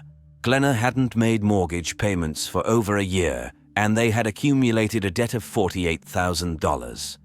In early April 2015, a few weeks before the attack on the family, Marty's mother saw a list of homes that would be seized due to debts, and Marty's address was listed there. She called Glenna, who assured her that the newspaper had printed the wrong address and that she would sort it out. Of course, it turned out that their home was indeed being taken away. Despite the fact that Marty had taken out the mortgage, on April 28th, Glenna received a notice that their home would be auctioned if they didn't pay $5,000. Interestingly, the auction was scheduled for May 12th, just a day before Marty and Glenna were found by their neighbor. The investigators concluded that Marty was unaware of the impending loss of their home because he had been renovating it for the past 2 months. Just 2 days before their deaths, he had painted the bathroom. After 3 days in the intensive care unit, Glenna regained consciousness. She had no recollection of the day of the murders or the preceding days. She couldn't even remember writing the letters to her children and ex-husband. Since the eyewitness couldn't provide any helpful information, the police had few leads or clues to work with. The weapon contained multiple DNA samples, as Marty was an avid hunter and often showed his firearms to friends. However, Glenna and Marty also sold drugs, for which they received cash payments, and large sums of money were stored in envelopes in a safe. Could this have been an unplanned robbery? The living room was in disarray, as if someone had been searching for something, and the cash from the safe was indeed missing. This version of events seemed the most plausible, but finding the killer among the clients of their illegal activities was like looking for a needle in a haystack. A whole year passed before an unexpected witness helped solve the case. It was a 19-year-old parrot named Bud, who had been living with Christina for the past 12 months. Bud was an African grey parrot and had the unique ability of not only mimicking sounds and words he heard in his environment but also imitating human voices. Originally, he was Christina's beloved pet, but Marty took him, presumably as a way to get back at his ex-wife for leaving him. Upon returning to his beloved owner, Bud started reproducing various conversations he had heard while living with Marty, such as how Marty played with the dog. But at some point, he began repeating an argument between a man and a woman.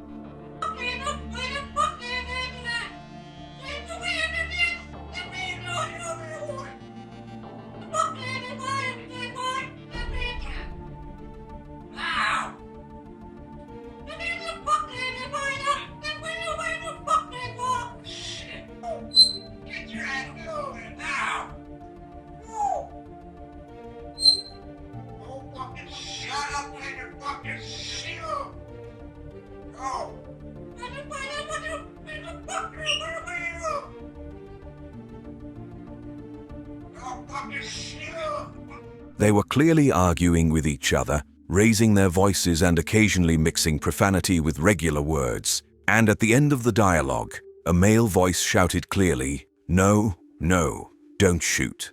Christina recorded this scene performed by the parrot on video but didn't report it to the police, thinking it would be laughed off. However, when a local journalist interviewed Marty's mother a year after his murder, she mentioned the video. The journalist became very interested and aired it on the news. The video quickly went viral, and the increased public attention forced the police to reopen the case and focus their attention on one suspect, Glenna Durham.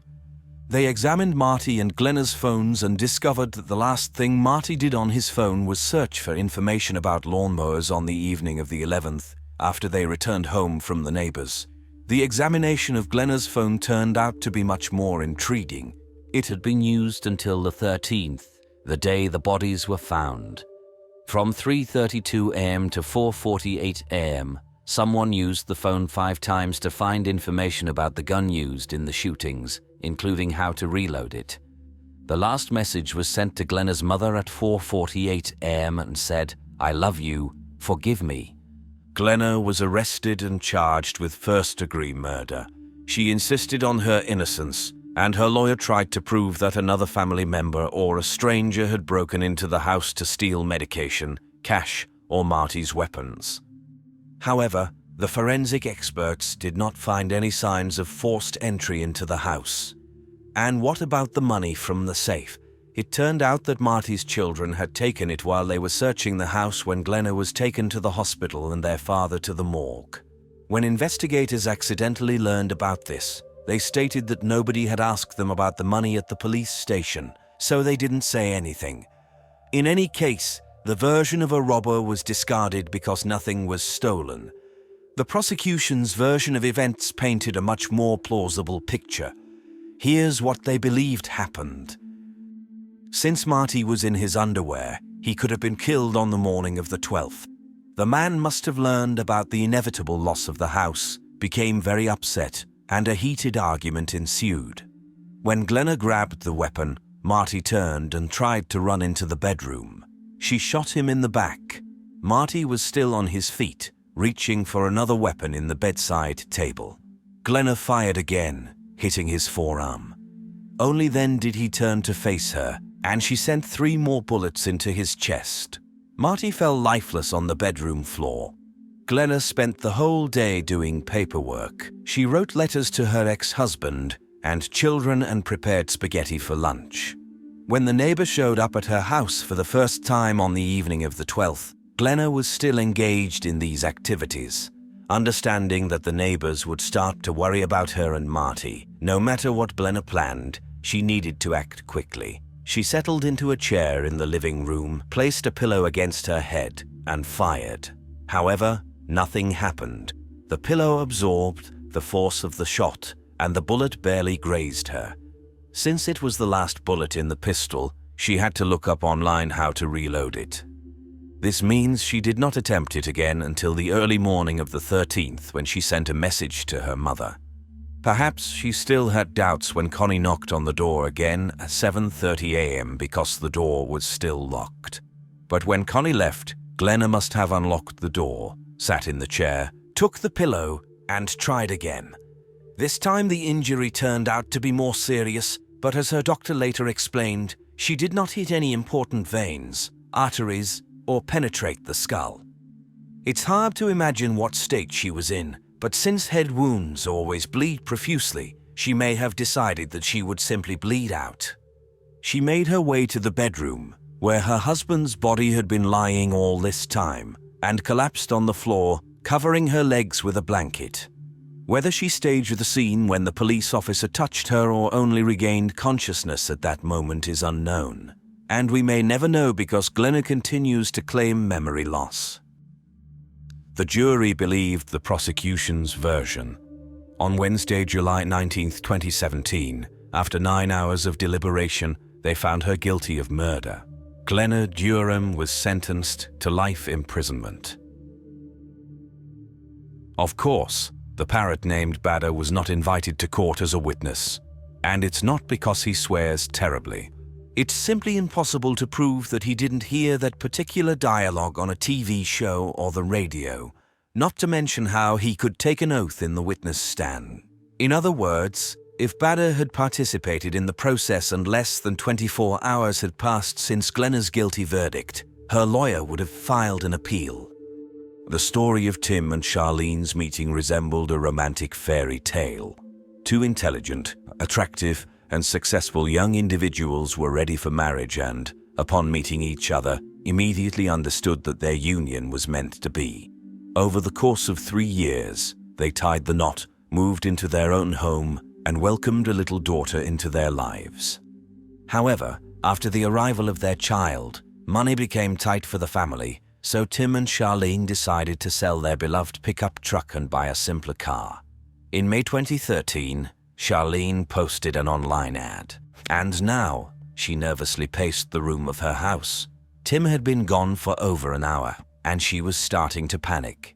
Even if the men had decided to take the car for a test drive, they had been gone for too long.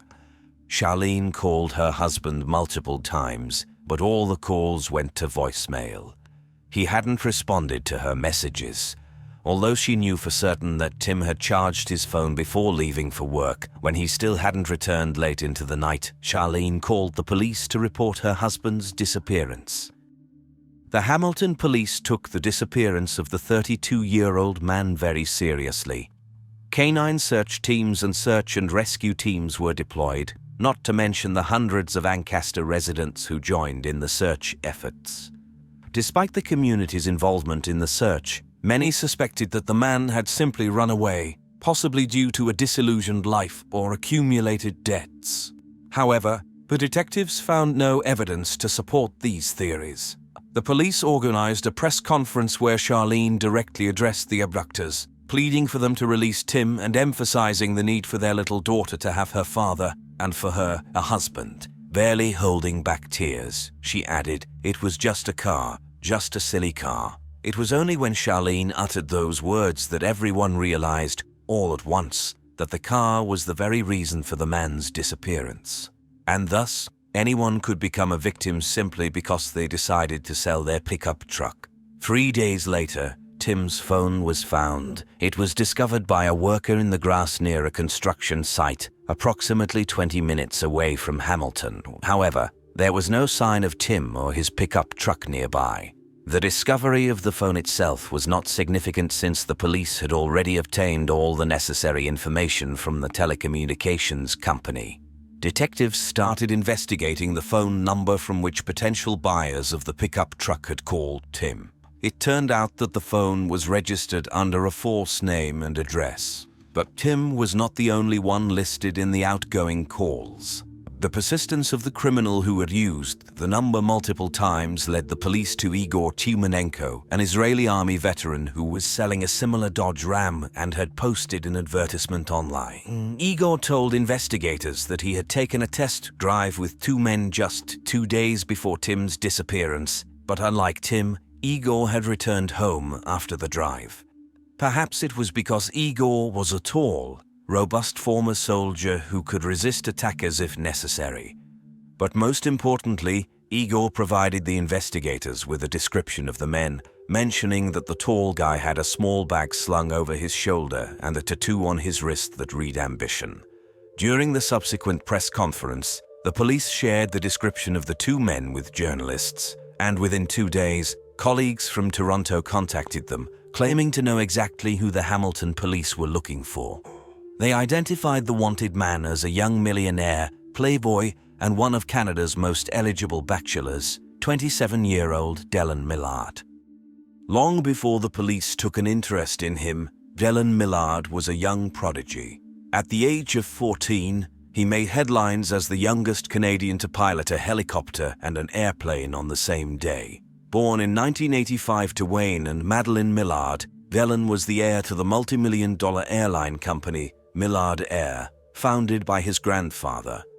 However, by the time he turned 20, the guy dropped out of university and led a rather idle lifestyle. Dylan threw poolside parties, drove the most luxurious cars, and was always surrounded by glamorous women. He allowed his friends to live in his numerous houses and apartments, and he moved so frequently that some of the household staff never even met him. 2 months before the events described, his father unexpectedly passed away, leaving Dellen as the inheritor of the family fortune. According to his friends' estimates, it ranged from $10 to $20 million. It was hard to believe that a millionaire with a garage full of luxurious cars would be capable of kidnapping someone over a pickup truck. The police put Dellen under surveillance and discovered that he was friends with an employee of the airline named Mark Smick. Unlike Dellen, Mark did not come from wealthy parents. In fact, he made a living by selling illicit substances. However, what was of greater importance to the police was the extensive list of criminal offenses associated with Mark. At the same time, by comparing the footage from several surveillance cameras, the investigators pieced together the events of that evening. Shortly after the pickup truck left Tim's house, a dark SUV can be seen closely following it in the video. Dellen was behind the wheel of one vehicle, while Mark was driving the other. It cannot be stated with certainty, but Tim was likely already dead. Half an hour later, the cars stopped, and the criminals changed the license plates of Tim's pickup truck to avoid police detection. Now that they had obtained the desired pickup, their next task was to get rid of its owner. At 2 a.m., they arrived at the Millard Air hangar. The pickup was towing a large trailer with some heavy equipment on it. Mark and Dellen entered the hangar, and soon sparks and flames started to emerge from the equipment on the trailer. This mysterious fire would burn throughout the night. Early in the morning, when Tim had been missing for 12 hours, Millard Air employees received a message from Dellen instructing them to stay away from the hangar. Arthur Jennings, an employee of Millard Air, recalls that the demand was explained to him as company policy. On Tuesday, he obediently avoided entering the hangar, but on Wednesday, he came across a pickup truck identical to the one described in the news. The man didn't know what to do. Deciding to photograph the vehicle and its identification number, he dialed the anonymous crime reporting hotline and requested it to be checked. They confirmed that it was the same vehicle. The man was so shocked that he felt physically ill. Fearing for himself and his family's lives, he only reported what he had learned on Friday. By that time, the pickup truck was no longer in the hangar. Fortunately, thanks to the phone data and Igor's testimony, the police already had a suspect. On May 11th, 4 days after Tim's disappearance, Dellen was arrested by the Hamilton police. Charlene was relieved, thinking that her husband would now be found quickly. She didn't know that the police no longer expected to find him alive. Acting on a tip from neighbors, officers arrived at Dellen's mother's house, where they discovered the pickup truck in a large trailer on the driveway. The pickup had been partially dismantled and meticulously cleaned, but despite that, they found Dellen's fingerprints and traces of blood inside. The keys to the pickup are still hanging on Dellen's keychain.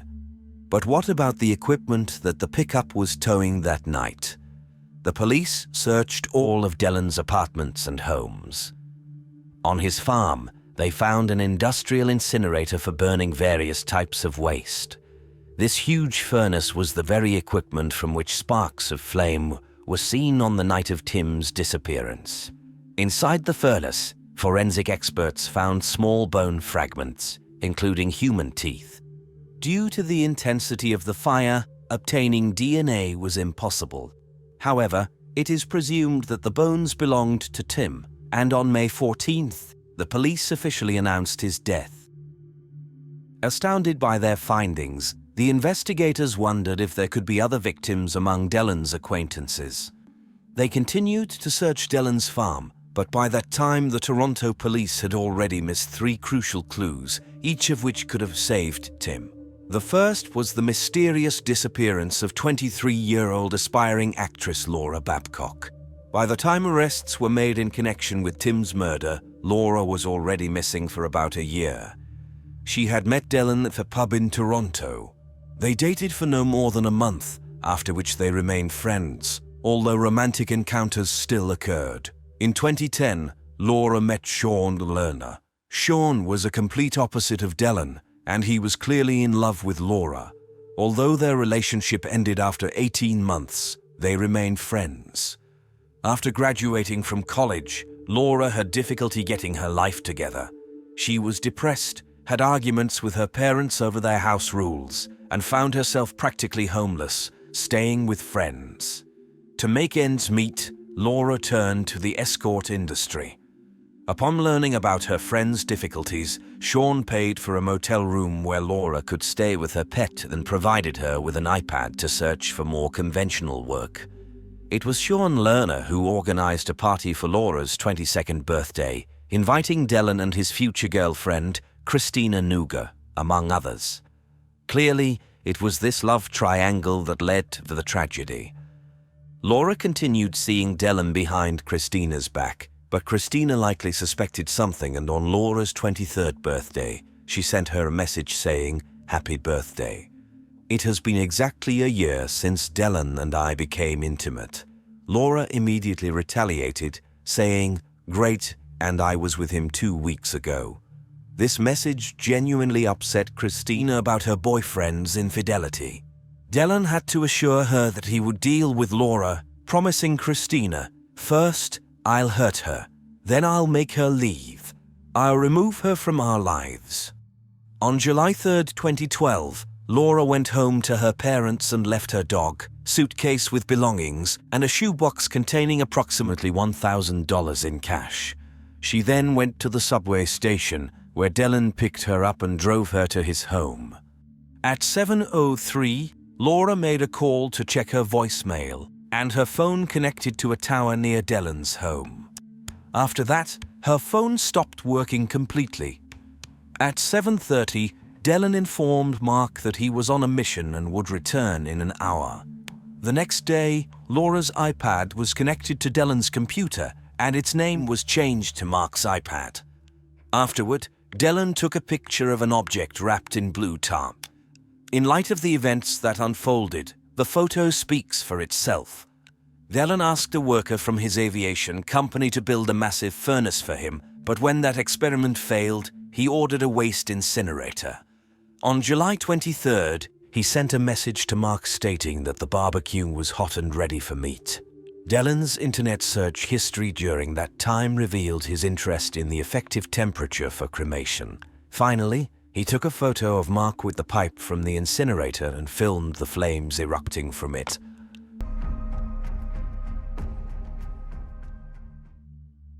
On July 14th, Laura's family and Sean Lerner reported her disappearance to the police, but upon learning about her recent mental state and profession, the officers didn't pursue her case, assuming she would return on her own. However, Sean refused to let the matter rest. He obtained a printout of Laura's recent calls and conducted his own investigation. It didn't take him long to discover that the last 8 calls from her phone were made to Dylan Millard. Sean called Dylan, who initially ignored the calls but eventually agreed to meet him and discuss the situation. Dylan claimed that Laura had asked him for illicit substances but didn't receive them. He then told Sean not to hope to see her again. Sean relayed all the information he had gathered to the police, presenting them with Dylan Millard's name on a silver platter. However, the detectives once again refused to take any action. Laura's case was forgotten, but a year later, when Sean heard about Dylan's arrest for murder, he quickly connected the dots and convinced Laura's family to call the Hamilton police. Unlike their counterparts in Toronto, the Hamilton officers showed great interest in their story.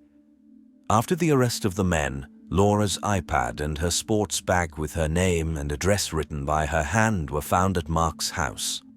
In addition to incriminating photos on the iPad, investigators found a video in which Mark raps and essentially confesses to burning the girl's body and throwing her phone into the river. Outside the home, and if you go swimming, you can find the phone.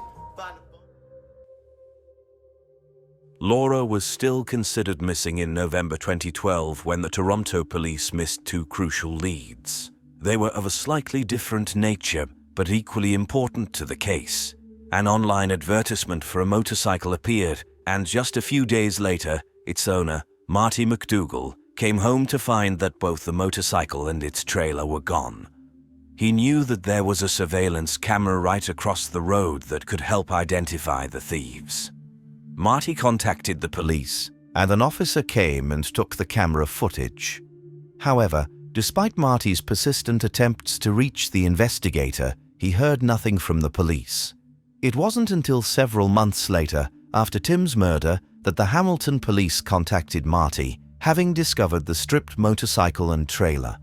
Where were they? In Millard's aviation hangar. This raises the question of why the police didn't use the footage to track Millard months earlier and save Tim. The third crucial lead that the police missed was the sudden demise of Wayne Millard, Dellen's father. After speaking with family members and colleagues, the police discovered that Wayne had threatened to cut off the funding for his son's extravagant lifestyle. Dellen was spending enormous sums of money and showed little interest in the family business. Wayne didn't want his son to destroy the fruits of his family's hard work and was planning to put an end to it, but he didn't get the chance. Wayne was found in his bedroom, deceased. He had suffered a gunshot wound to the head, and a revolver was found nearby. Initially, the case seemed obvious to the police. However, now that the detectives knew about Dellen, they wanted to re-examine the facts. At that time, he was not considered a suspect, although it's unclear why investigators didn't pay closer attention to his behavior. He appeared too calm, relaxed, and gave very strange answers to questions. However, when a relative passes away and someone needs to identify the body, if someone asked when was the last time they saw that person, nobody would answer, 5 minutes ago, to the coroner. No, a person would recall the last time they saw their relative alive. The reason for this is that most people don't want to think about death. When answering such a question, the brain automatically goes back to a previous, more positive moment. But the problem with Dellen is that the murder brought him pleasure, so when asked about the last time he saw Wayne, he immediately thought about the body. One more important detail, Wayne was cremated, but his hands were tested for gunshot residue and none was found. In combination with the odd behavior of the millionaire's son and the apparent financial benefit for the heir, it's strange that the police quickly closed the case. As for the family's friends and journalists, they were informed that the man died from a brain aneurysm. Since they didn't know the true cause of his death, no one suspected anything. Otherwise, they would likely have demanded a thorough investigation. When the detectives finally took up the case after Dellen and Mark's arrest, it wasn't difficult for them to discover that the revolver from which the bullet was fired had been purchased by Dellen prior to Laura Babcock's disappearance, and his DNA was found on it. Initially, Dellen claimed that he stayed at Mark's house before returning home around 6 p.m. and finding his father. However, phone records showed that he was at home from 1 a.m. to 6 a.m., precisely during Wayne's time of death. It's as if the accumulating evidence against the two was not enough. Dellen secretly passed 65 letters to Christine from prison, instructing her on what statements she should give. He ordered her to destroy all the letters immediately after reading them, but she did not comply. During the trial, Dellen and Mark almost confessed to the murder, shifting blame onto each other. However, in this case, it didn't matter who pulled the trigger. Both accomplices were found guilty of the murders of Tim and Laura and were sentenced to life imprisonment without the possibility of parole for 25 years. Dellen received a similar punishment for his father's murder. The judge ruled that they would serve their sentences consecutively, meaning Dellen would have to spend 75 years in prison before he could even be eligible for parole. This is the maximum sentence ever imposed in the history of Ontario. Dellen's girlfriend, Christina Nuga, pleaded guilty to obstructing justice in relation to Tim's death. She revealed that she transported a car trailer and an incinerator to dispose of the evidence. The 24-year-old received a lenient punishment due to her testimony against Dellen and spent 3 months in prison. She later moved to Poland, where she attended medical school. The remains of Laura and Tim were never identified, but it is highly likely that they were found in the incinerator. Dellen Millard grew up in an affluent family and could have had everything he wanted. However, It turned out that what he wanted was to become a criminal. Just 2 years after meeting Mark, they started going on what they called night missions, stealing cars and motorcycles, not for profit, but for the thrill of it. They often burned them on the side of the road or destroyed them in an aircraft hangar. Once considered one of Canada's most eligible bachelors, he officially transformed into a serial killer, accused of murdering his father, former girlfriend, and an unknown person in less than a year. But if Laura and his father stood in Dylan's way, we will probably never know why he killed Tim. Whether out of boredom, audacity, or growing confidence that he could get away with anything, even murder. Christy Marceau woke up from a sudden phone call. The girl was sleeping in her room. It was 10 a.m. on Tuesday, September 6, 2011, and the 18-year-old student from the University of Technology in Auckland, New Zealand, didn't need to get up early. The phone stopped ringing before Christy picked up the receiver. But then, a few seconds later, it rang again. The girl answered. A male voice on the other end of the line asked to speak to Christy. "This is Christy," the girl said. It turned out that the caller was her acquaintance, Akshay Chan. Until recently, they both worked at a local supermarket. They weren't friends, but they sometimes talked at work and outside of it, exchanging messages on Facebook. They lived just a few blocks apart, and Akshay had come to Christy's house a few times.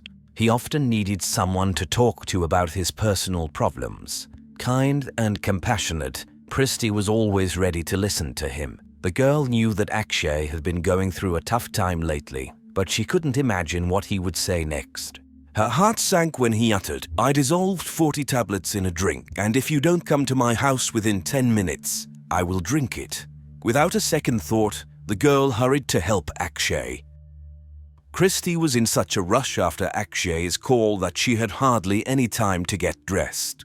She quickly put on sweatpants and a sweater over her sleepwear, grabbed her keys and mobile phone, jumped into her car, and drove about a kilometer to Akshay's house. It was unusual for Christy to ignore a cry for help. She always tried to assist those who had a harder time in life. Unlike the sociable Christy, Akshay Chand didn't have many friends. Everyone recognized his extraordinary intellect, but he found it difficult to communicate with other kids, especially girls. When fate brought them together at work in a local supermarket, Akshay began sharing his inner struggles with her. The girl sympathized with him, but in June 2011, she started a new job and saw Akshay much less frequently. By the time he called her on September 6th, a considerable amount of time had passed since their last meeting. Christy had only 2 minutes to arrive at the apartment building where the guy lived with his mother and younger sister. She parked her car, rushed up the stairs, and knocked on the door. Akshay let her inside. Christy followed him through the entrance door, which he locked behind them. There was no one else at home. Akshay's mother was at work, and his 16-year-old sister was at school. As Christy sat down in a chair opposite him, she noticed a small amount of white powder on the table. It looked like someone had crushed tablets. Obviously, Chand hadn't lied when he mentioned the glass with the medication. Christy asked him where the drink was. "Do you think I'm that stupid?" He replied, "Of course, I hid it because I knew you would find it." Concerned, the girl tried to persuade Akshay to seek professional help. Her words disappointed him. From his perspective, Christy wasn't helping him cope with depression after she left the supermarket. Christy explained that she was torn between her university studies and her new job. But Chand argued that she could spare 5 minutes to chat with him on Facebook, and that would be enough. Then he added, "Let's face it, you weren't that busy." Christy became increasingly uneasy. The more he blamed her, the more she explained that she couldn't help him. He needed to reach out to a specialist. This angered Akshay even more. He jumped out of his chair and reached into his pocket for a kitchen knife. The knife was long and very sharp. Akshay held onto the handle tightly, brandishing it in front of Christy. "This is how we're going to do it," he said. "If you scream, I'll stab you with the knife." Christy began whimpering in response, prompting Chand to order her to be quiet and calm down. The girl still held onto her mobile phone, contemplating how to send a message to her friend asking for help. But Chand noticed the phone and demanded that she hand it over. Christy clung to her phone tightly, as if it were her only connection to the outside world. Failing to forcefully take the phone from her, Chand threatened the girl again, implying he would resort to using the weapon. He snatched the girl's mobile phone, and suddenly, Chand began to talk. He declared that he had big plans for the day. He decided to scare the girl, seek revenge on her for not supporting him during his most difficult period, and finally put an end to everything in one fell swoop. Then he demanded that Christy take off her sweater and hand it over to him. After searching through it, he demanded her blue top. The girl refused, but predictably, the guy threatened her with the knife. Christy complied. Then he ordered her to stand up and show that she wasn't hiding anything in her pants. She emptied her pockets, but it wasn't enough for him, and he wanted her to remove the sweatpants she was wearing. Christy refused and broke down in even greater tears. But realizing that she had no choice, she undressed, leaving herself only in her underwear. Chand crumpled her clothes into a pile, sat back in the chair, and began rambling about various things. He spouted nonsense about how people like Christy make others suffer.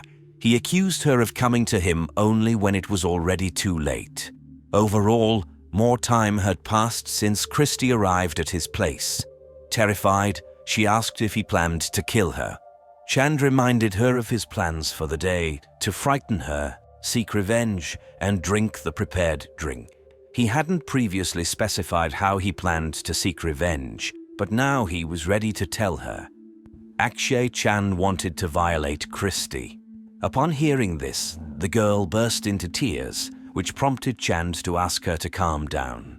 Then, out of the blue, he changed his mind. He returned Christy's clothes, phone, and told her she could leave. Still overwhelmed with fear, Christy initially didn't believe the sudden change in the guy's mood.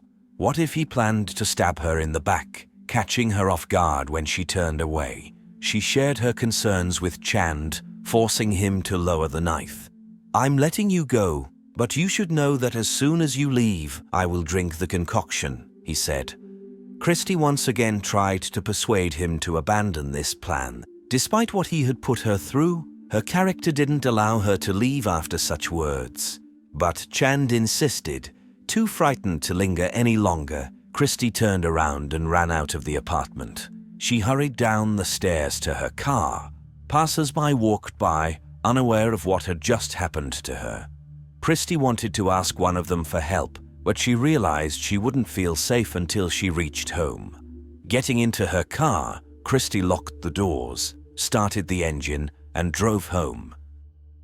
From the perspective of Christy's parents, Brian and Tracy Marceau, she was their little miracle.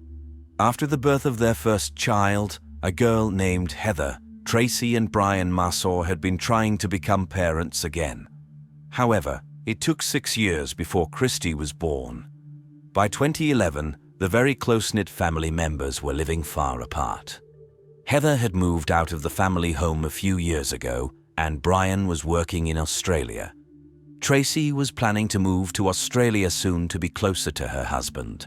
Christy was also looking forward to the move. As her first year at the University of Auckland's School of Hospitality and Tourism approached its end, where she was studying event management, she could continue her education in Australia. By the age of 30, the young woman dreamed of starting her own event planning company. Currently, she still lived in her parents' home, where she grew up in the suburb of Hillcrest. On the morning of the attack on Christy, Tracy was at work when her phone rang around 11:30 a.m. It was her mother, Shirley, who lived together with Tracy and Christy in the same house. Tracy answered, and in the background, she heard Christy's hysterical crying. Then she heard her mother's voice, telling her to come home immediately because Christy had been attacked. Tracy arrived home within 15 minutes. Upon seeing her mother, Christy threw herself into her arms and didn't want to let go. Trembling and crying incessantly, she recounted what Akshay Chand had done to her. Tracy hardly knew Akshay, but she remembered that once, While seeing off Brian at the airport, they returned home with their daughter and found him waiting at the doorstep. Akshay and Christy chatted briefly. Christy assured her mother that she just needed someone to talk to, but Tracy didn't like him right away. He evoked a strange feeling in her, and she asked her daughter to stop communicating with him. However, the girl was confident that there was nothing to worry about, and Tracy had never heard of Akshay again until this incident. Shocked by the details of what had happened, Tracy immediately took her daughter to the police station. In the police station, Christy repeated her account of the attack. She didn't know why Akshay had a change of heart and let her go, but she was certain that it wasn't the end and that he would attack her again because he had been stalking her for some time. She didn't tell her parents that she had found him sitting on the steps of her house on more than one occasion.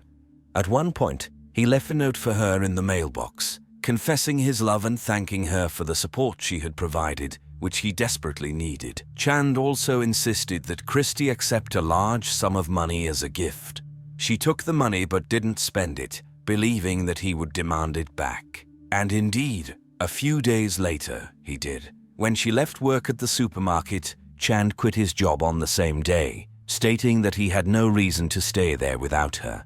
After that, their communication ceased, and it became evident that Akshay had built up a lot of anger towards Christy, believing that she had abandoned him.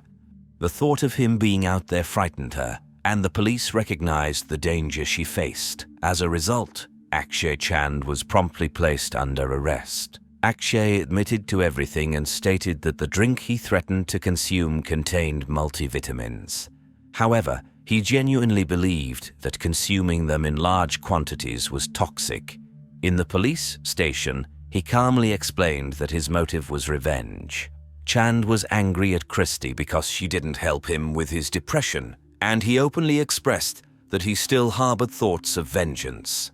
The police were extremely concerned about his behavior. It was a significant leap from someone who had never had any issues with the law to a criminal charged with abduction, attempted sexual assault, and threats of harm. Since he was still angry at Christy, the detectives knew it was crucial to keep Chand in custody until he could appear in court. They prepared a document outlining the reasons why Chand should not be released on bail, emphasizing Christy's fear and the proximity of their homes. They highlighted the fact that he could appear at her doorstep within minutes if he desired. 3 days after the attack, Akshay appeared in court. His lawyer argued that her client should be released on bail because he was only 18 years old. According to the law at that time, individuals over 17 but under 20 years old were typically eligible for bail if they had no prior convictions. Since Chand had never been arrested before, his lawyer claimed that he should be granted bail. She promised that he would take antidepressant medication, and if released on bail, his family would supervise him. However, the judge believed that it was not appropriate to release a person who had shown unwavering determination to carry out his actions. Despite the law, the judge stated that the only circumstance in which she would consider granting bail was if Chand agreed to be admitted to a psychiatric hospital. However, this option was unlikely. Therefore, the judge decided to defer the bail decision and requested a psychiatric evaluation for Akshay. Throughout this time, Christy continued to suffer. Her father was scheduled to return from Australia in a week, and she convinced her family not to inform him about what had happened so that he could continue working without worry. Initially, she was afraid not only to travel in public transportation but even to sleep in her own room. Whenever she heard any sound at night, she immediately asked her family to check what it was. Her greatest fear was that Akshay would be released and would attack her family or fixate on another innocent girl. By early November, life began to slowly improve. Chand was scheduled to appear in court on Wednesday, November 9th, and in 2 months, Christy and her family would be living in Australia. The relocation, which was initially meant to mark the beginning of an exciting new chapter in their lives, now became an urgent necessity. On the morning of November 7th, Tracy got up at 6:30 and began preparing for her workday. She let the dogs out, made breakfast, and took a shower. As she was getting dressed, she heard a knock on the door. It was still early, around 7 a.m., But Tracy wasn't surprised by the knock. Christy loved shopping online, and her orders were usually delivered in the morning. While Christy was still asleep, getting some rest before her late shift at work, Tracy went to answer the door herself. There was a young man standing on the porch. Tracy didn't recognize him immediately, but then she realized it was Akshay Chanda. He was holding a knife. Tracy felt fear grip her as Chanda forced his way into her home. She screamed as loudly as she could, hoping that Christy would hear and understand that something terrible was happening and have time to escape. Or maybe the neighbors would hear and come to their aid. Still threatening Tracy with the knife, Chanda asked who else was in the house. Tracy lied and said her husband was home. That was not true. He had already returned to Australia. He had wanted to leave work, but the police convinced him that his family would be safe. But somehow Chanda seemed to know this, which made Tracy suspect he had been watching them for some time. Suddenly, Christy appeared on the stairs near Tracy and Chanda. Barefoot and in her sleepwear, she was awakened by her mother's scream and went upstairs to find out what was happening. When she saw Chanda, Christy screamed. Frozen with fear, she stood at the top of the stairs, unable to move. Chanda continued to direct the knife at Tracy, slowly advancing toward Christy. Then he kicked her in the chest, causing her to tumble down the stairs. Christy got up, ran down the steps, but slipped in her haste and fell again. She then got up and ran through her grandmother's room and into the backyard. Chanda chased after her. Meanwhile, Tracy called the police. Given what Chanda had done previously, she thought he might be trying to scare Christy again. She was confident that Christy would be able to lock herself in her grandmother's room, and Chanda wouldn't be able to reach her. The police were aware of the situation. They would be there within a few minutes and arrest Chanda. Tracy dialed emergency services. But before she could provide her address, she heard a frantic scream. It was Christy. Tracy dropped the phone and ran downstairs. Christy lay on the porch in the backyard, with a pool of blood spreading beneath her. Chanda stood nearby. Tracy rushed to her daughter and embraced her. She couldn't see any wounds, but Christy couldn't move. It seemed difficult for her to breathe. Tracy repeatedly told her daughter that she loved her and begged her to hold on because help was on the way. It seemed to Tracy that Christy was trying to say something to her. Looking into her eyes, Tracy saw that life had just left them. Christy was gone. Chanda just stood there. When Tracy looked at him, she saw that he still held the knife. The blade was bent at a 90-degree angle. Chanda himself was covered in blood.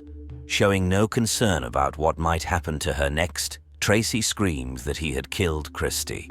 With a completely emotionless voice, he replied, "I'm glad." The police arrived less than 10 minutes after the attack began. Chanda was still in the backyard, listening to music on an iPad. The broken knife lay on the ground. An officer asked what he was doing there. Chanda replied, "Retribution." Another officer noticed that Chanda's hands were trembling and asked why. He responded, "It's not easy to kill someone, is it?" Chanda was arrested and taken to the police station. Tracy had the difficult task of informing Heather and Brian about what had just happened to Christy. The Marceau family had been convinced that something like this would happen ever since Chanda was released on bail a month earlier. Initially, the judge denied his release, citing the need for further information about the case and the defendant's health condition. However, since he qualified for bail under the law, his lawyer quickly filed 2 applications for release. Chanda wrote a letter to the new judge, David McNaughton, expressing remorse for the attack on Christy. He stated that he deeply regretted what he had put the girl through and, given the opportunity, he would apologize to her and her family. Christy also wrote a letter to the judge, pleading not to release Akshay. She believed that since he had nothing to lose, he would attempt to attack her again. On October 5th, the judge granted Chanda bail, despite reading Christy's letter and being aware that the police also believed it was right to keep him behind bars. Chanda was allowed to return to his home, which was located just 350 meters away from Christy's house. in a straight line. The police were extremely disappointed but assured the Marceau family that they would protect them. Officers promised to check on Chanda at various times of the day, making sure he was at home. All the officers patrolling the area were informed about the case. Overall, the police visited Chanda 23 times in the 32 days he was free, and each time he was at home. Despite the police assurances, Christie's fears grew. And after 32 days, he showed up at her doorstep with a knife. Forensic experts investigating the scene of her death found the knife Chanda used to stab her 10 to 15 times before it bent 90 degrees and became useless. He attacked her from behind, delivering a powerful blow to the back of her head. She fell to the floor, where Chanda continued to strike her on the back. One wound was so severe that Christie almost felt nothing afterwards. In the police station, Chanda was surprisingly calm and immediately confessed to everything. Despite suddenly releasing Christie on one occasion, he had never let go of his desire for revenge, and in prison, he started plotting her murder. Knowing that he needed to escape from prison to carry out his plan, he feigned remorse by writing a sympathetic letter to the judge. While free, he didn't waste any time and waited, knowing that Christie and her family would be protected by the police. Although the judge believed that Chanda's family would keep an eye on him throughout the day, his mother worked long hours, and his sister was too young for such a role. She was scared of him herself. All his mother could do was keep kitchen knives away from him, but Chanda knew what she had in mind and hid one of them. On November 7th, he woke up at 6:30, knowing that the day had come. In 2 days, he was scheduled to appear in court, and Christie probably believed that she was safe. The investigators were confident that Akshay would be found guilty on all charges, since he had confessed to everything. However, they were surprised when he decided to plead not guilty by reason of insanity. Several experts, including one hired by his defense and 2 from the prosecution, evaluated him. Akshay told them that he had been hearing a persistent female voice for some time, especially in the mornings. He claimed that the voice ordered him to kill Christie and wished for her mother's death. Although initially Akshay could resist the voice's influence, he eventually succumbed to it. After consultations with psychiatrists and starting medication, he didn't express remorse for the murder but acknowledged that he would have to live with the knowledge of what he had done. It was incredibly difficult for Christie's parents to come to terms with the medical assessment. Tracy, in particular, struggled. She regretted opening the door to the killer and couldn't forget the last moments of Christie's life. "All I see, all I will ever see, is my daughter lying on my lap, gasping for air, covered in blood, dying for some senseless reason. He just stood there and watched. He didn't even attempt to escape. What kind of person does that?" She demanded punishment for Akshay, but the psychiatrist explained to her that Akshay's symptoms, previously attributed to depression, could now be explained by schizophrenia. Moreover, when depression is treated with medication, symptoms of schizophrenia can become more pronounced. During the first attack, the illness was in its early stage, and he managed to understand that harming the girl would be wrong, so he let her go. However, during the second incident, when he came for her, he was aware of what he was doing, but his illness prevented him from understanding that it was morally unacceptable. Akshay couldn't be tried for murder, but he was found guilty of kidnapping and attempted sexual assault. However, he would still serve his punishment in a psychiatric facility. He would only be released if he ceased to pose a danger to society, but his chances of recovery were extremely slim. The Marceau family relocated to Adelaide, Australia, but they didn't allow Christie's murder to become just another crime statistic. If Akshay had not been released on bail after the first crime, Christie would have moved to Australia and lived happily. Therefore, they started a campaign to change the bail laws. Thanks in part to their efforts, since 2013, defendants are required to prove that they are not a threat to society, instead of the police having to prove the opposite as it was before. In 2016, a suburban train was moving along its usual route towards Berlin when suddenly one of the passengers felt unwell. Unfortunately, it was not possible to save him, and the 37-year-old man passed away due to heart failure. Despite the sorrowful nature of his death, he died of natural causes. However, his departure from life triggered a chain of events that led to the resolution of a case that had remained a mystery for 23 years. The German town of Bad Belzig, which was simply known as Belzig until 2010, is located 70 kilometers southwest of Berlin. Today, it is home to 11,000 people. Bad Belzig is considered a historic town because it houses the medieval fortress of Eisenhart Castle, Burg Eisenhart, first mentioned in a document from the year 997, issued by Emperor Otto III, which is quite impressive. Apart from the castle, one of the main attractions of the town is the thermal complex called Stein Therm, where families and groups of friends often gather on weekends for leisure and relaxation. Overall, Bad Belzig appears to be an excellent town for family living. Among the families who settled in the town was the family of Andrea Lohagen. Andrea, her sister, as well as their parents Rosemarie and Freddie, lived on the outskirts of the city in a new residential complex. Andrea was born on January 6, 1977, and by 1993 had grown into an attractive 16-year-old girl. Andrea was in the 11th grade and eagerly awaited finishing school. As one of the top students in her class, she felt confident about her future studies at the university. She was a responsible, intelligent, serious, well-read girl, yet sociable and friendly. Everyone who knew her sincerely loved her. On Thursday, October 7, 1993, there were only 2 school days left before the holidays. Naturally, Andrea was looking forward to the upcoming vacation, shopping, parties, and meetings with friends. On that day, her parents decided to spoil their daughter and took her to a large shopping center where they bought Andrea a pair of platform shoes and Levi's jeans she had been eyeing for a while. At 6 o'clock in the evening, when they returned home, Andrea, as usual, turned on the music cassette of her favorite band, Alphaville, and began selecting what to wear with her new items. Of course, she was in high spirits. Indeed, like any teenager, she couldn't wait to show off her new outfit to her friends that same evening. And Andrea knew the ideal place to reach as large an audience as possible for this. After dinner, around 8 o'clock in the evening, Andrea called her friend to arrange a walk, but she was already in Potsdam. Pogo was the name of the local club where teenagers like to gather. As it often happens with clubs in small towns, it was conveniently located equidistant from the homes of local families, and Andrea and her friends were regular visitors.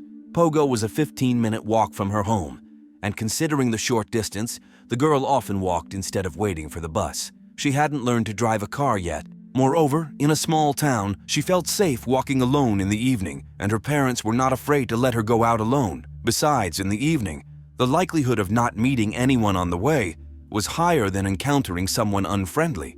So, on October 7th, as always, Andrea decided to walk, first asking her parents for permission to leave for a few hours. They agreed, asking her to return no later than 10 o'clock. Andrea agreed without argument and left home at 8 o'clock in the evening. That evening, as always when their daughter left home, her parents stayed awake, expecting Andrea. But when the clock struck 10 in the evening, the girl hadn't returned home. At first, the parents thought she was caught up socializing with friends and either forgot about the time or didn't manage to leave the club on time. They waited a little longer, constantly peeking out the window, hoping to catch a glimpse of their daughter. An hour passed, then a second, but it grew later, and Rosemarie and Freddie became increasingly worried. What troubled them particularly was that Andrea was one of the best students in her class, which meant she knew she had to go to school the next day. Therefore, it seemed unlikely for her to intentionally stay out late. It was completely out of character for her because she was a very responsible girl who always came home on time and listened to her parents. Complicating matters was the fact that in 1993, teenagers didn't have mobile phones. Andrea couldn't write or call her parents if she was delayed, and they couldn't find out her whereabouts. By 12:30, unable to contain their worry, the parents began calling her friends, hoping that perhaps she stayed the night at one of their places, as they were closer. But of course, that wasn't the case. No one knew where she was. At 1 o'clock in the morning, driven mad by worry, her father Freddie decided to look for her himself.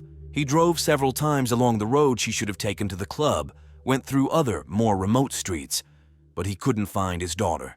Shortly before 4 o'clock in the morning, he went to the police station and reported his daughter missing. He probably hoped that the police would act immediately because several hours had passed since she was supposed to return home, but he was mistaken. Officers believed it was too early to take any action. Although this was extremely upsetting and disappointing for the girl's parents, those were the rules. The police often receive reports of missing persons, especially when it involves a teenager, and they prefer to wait a day before taking action because teenagers usually return on their own the next morning. On the other hand, how many reports of missing teenagers could the police get in the town of 11,000 people? Besides, Andrea wasn't a problematic teenager. She had no reason to run away, no conflicts at home or with friends. Andrea was a happy girl who had just returned from shopping. The holidays were near, and she was allowed to hang out and enjoy her youth with friends. Her parents were convinced that Andrea wouldn't have run away, but the fact remained. For Rosemarie and Freddie, this must have been a real nightmare. Sitting at home, unable to rest, fearing for their daughter's life, constantly imagining scenarios of what might have happened to her, knowing that nobody was even looking for her. On the following day, January 8th, Andrea's mother, Rosemarie, also attempted to search for her daughter independently. It's understandable that waiting for the police to take action might have been a real torment. She walked through the town center and along the path Andrea was supposed to take. About 100 meters from the Pogo Club, she noticed a wooded area. Interestingly, this plot belonged to the grandfather of Andrea's former boyfriend, a boy a little older than her, from whom she had parted ways just a few weeks before her disappearance. While exploring this area, the girl's mother stumbled upon a hut where she found a mattress and a hand towel lying around. At that moment, surrounded by trees and hearing only the barking of dogs, she suddenly felt very uncomfortable, almost physically sensing that something was amiss. Suspicion crept into her mind that Andrea's former boyfriend might have something to do with her disappearance, and she would continue to believe this for a long time. Convinced that detectives should inspect this area, she reported it to the police, but once again, they did nothing. They explained that they didn't see any reason or concrete evidence to investigate this territory. It was unclear where the evidence could have come from if they hadn't started their work yet. Perhaps they should have looked for clues in the hut. Nevertheless, they clarified to Rosemarie that they didn't have a warrant, meaning they couldn't legally go there. Only a week after the teenager's disappearance did the police finally begin their work. Law enforcement checked hospitals and transportation, leaving Bag Belzig, the place where Andrea could have departed from. Helicopters flew over the forests of the town for several days, while ground search teams, including dog handlers, scoured the area. Dog handlers searched the route between the girl's home and Pogo and examined the surrounding areas. To precisely establish Andrea's last actions, detectives interviewed all possible witnesses, everyone present at Pogo on that evening. However, it proved quite challenging, as the police had waited for an entire week and teenagers frequented Pogo every day. They were now confused about the specific day and couldn't accurately confirm if they had seen Andrea at the club on October 7th. Fortunately, after speaking with 21-year-old Yvonne Eshkin, a club employee, they were able to confirm that Andrea was there on the 7th. Yvonne remembered seeing Andrea standing outside the club. While she couldn't recall the exact time, it was definitely before 10 p.m. because Pogo closes at 10 p.m. Other witnesses remembered seeing Andrea walking along a dark road towards the club. Another witness reported seeing her talking to two boys. The police questioned 13-year-old Robin and 14-year-old David, who confirmed exchanging a few words with Andrea as she was returning from the club, after which she went home while the boys went in the opposite direction. The police began to suspect that Andrea might have taken an isolated narrow path that would have been plunged into complete darkness at that late hour. The locals referred to this path as the Lover's Path, located between the homes of two families, which would have allowed the girl to reach home much faster than the main road. However, the police could never confirm whether she indeed took the Lover's Path because neither the canine units nor the forensic experts found any evidence supporting this theory. Nonetheless, this secret path was often used by teenagers returning from the club. To attract more attention to the case, Andrea's photo was shown on television, and a reward of 10,000 marks was offered for information that could help find her. The police asked anyone who could assist them in bringing the girl back home safely to contact them. They received over 250 reports stating that Andrea Lohagen had been seen in various countries around the world: Turkey, Greece, Luxembourg, Switzerland, and Spain. However, despite the police's efforts to investigate each lead, none of them led to any breakthroughs.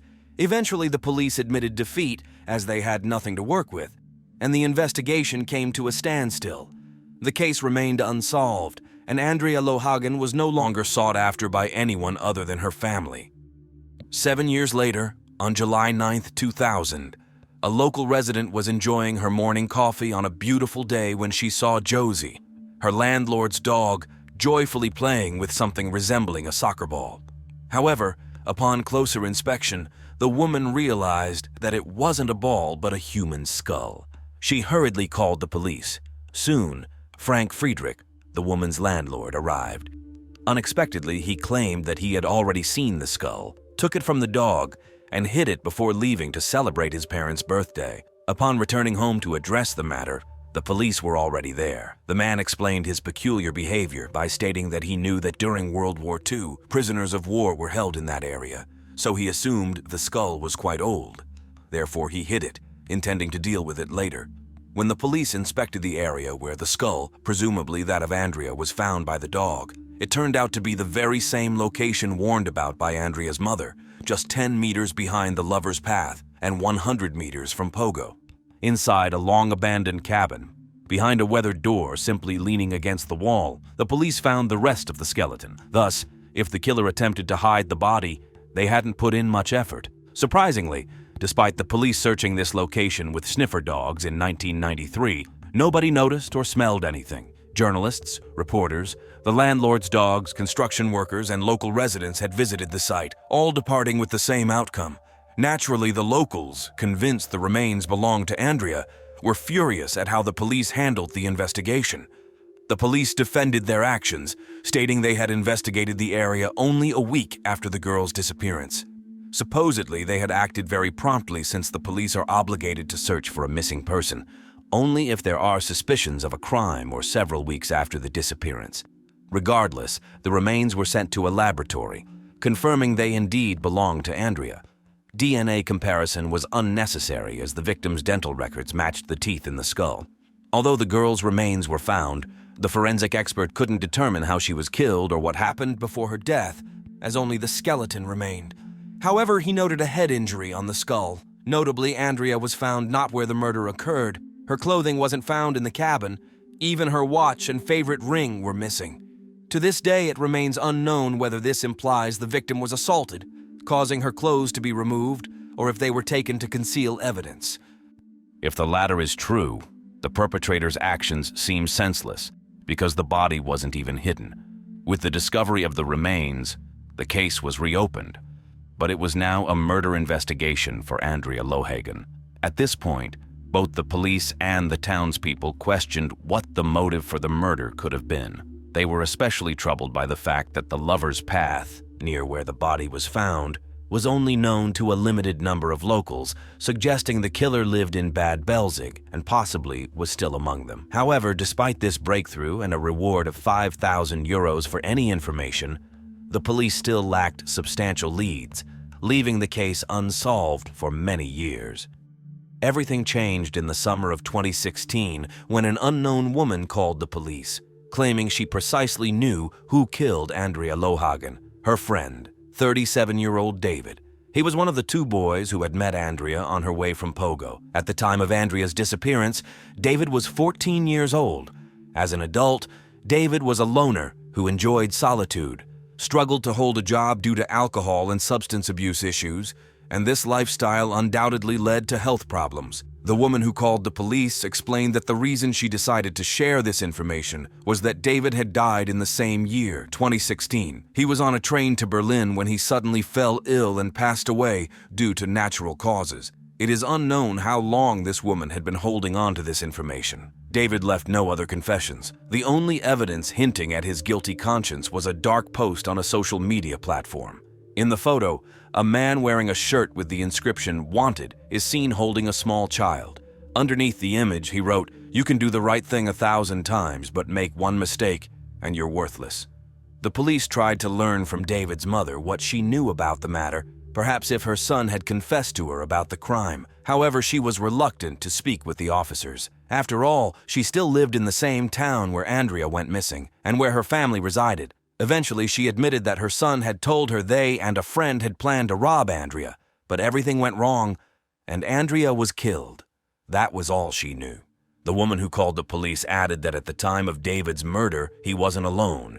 He was with his then 13-year-old friend, Robin. In 2016, 36-year-old Robin lived in Tyrol, Austria, with his wife and 2 children, worked on a dairy farm, was very quiet, friendly, and spent evenings at home. He was so secretive that his colleagues only learned about his wedding after he decided to change his surname following the marriage. Robin was questioned on October 27, 2016, but since he was 13 years old at the time of the crime, he was questioned only as a witness, not a suspect. Law enforcement couldn't imprison him, even if he confessed to the crime, as he was below the age of criminal responsibility at 13. Of course, this doesn't seem right. If you understand how to take someone's life, you should be punished in some way.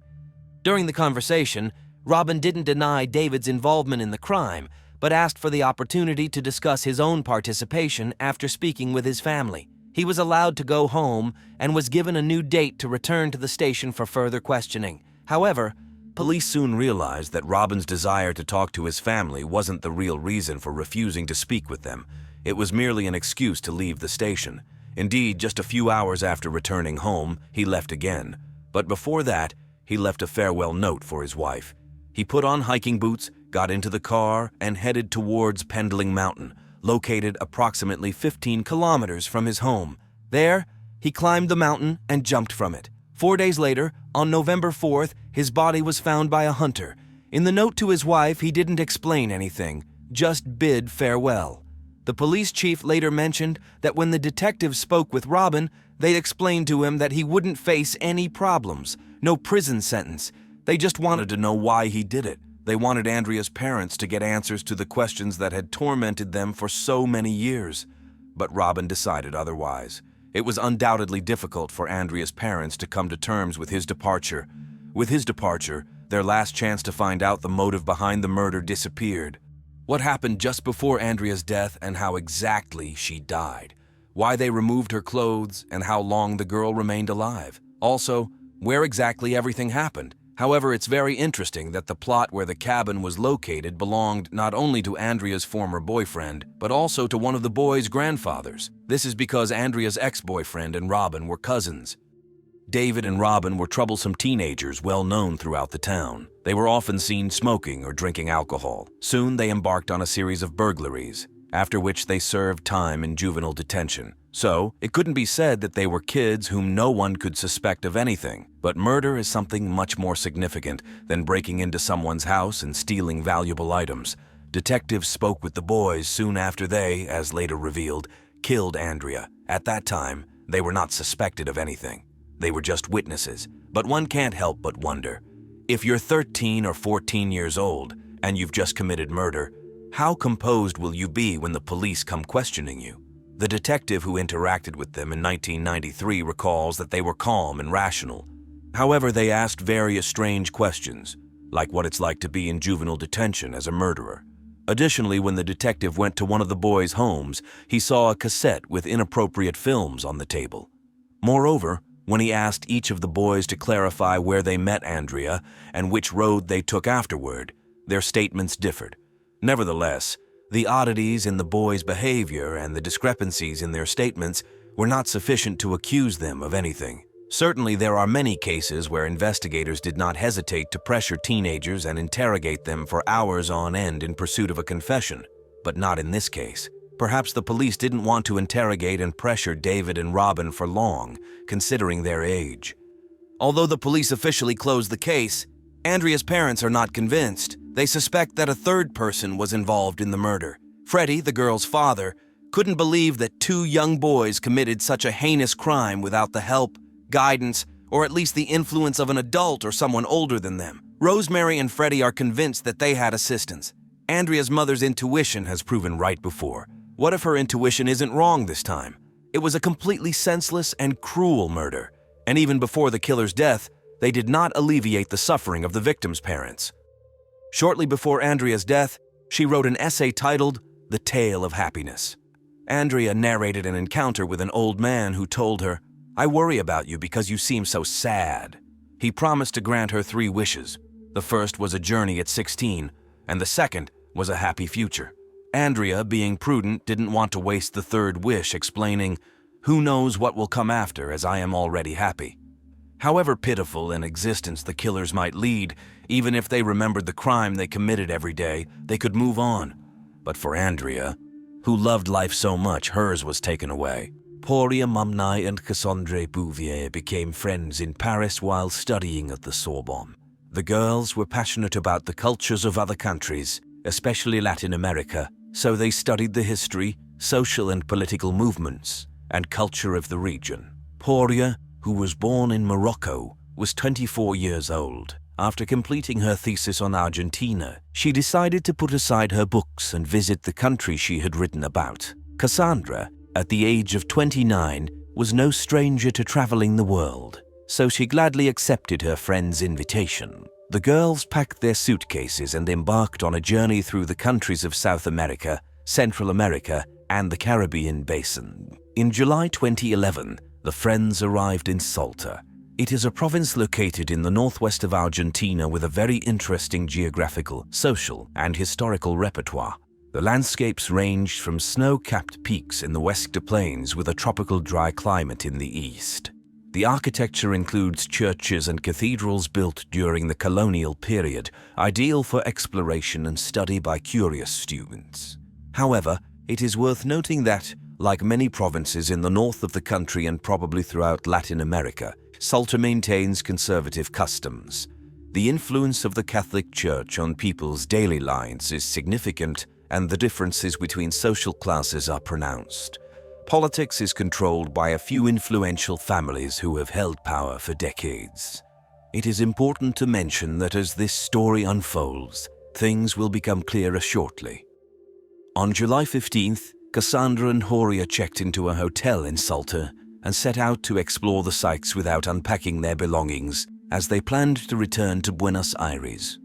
Salta is a popular province among tourists, known for its low crime rate and friendly population, especially towards tourists. The main attraction in Salta is the natural reserve called Quebrada de San Lorenzo. At exactly 16:23 on July 15th, the girls purchased tickets to visit the reserve.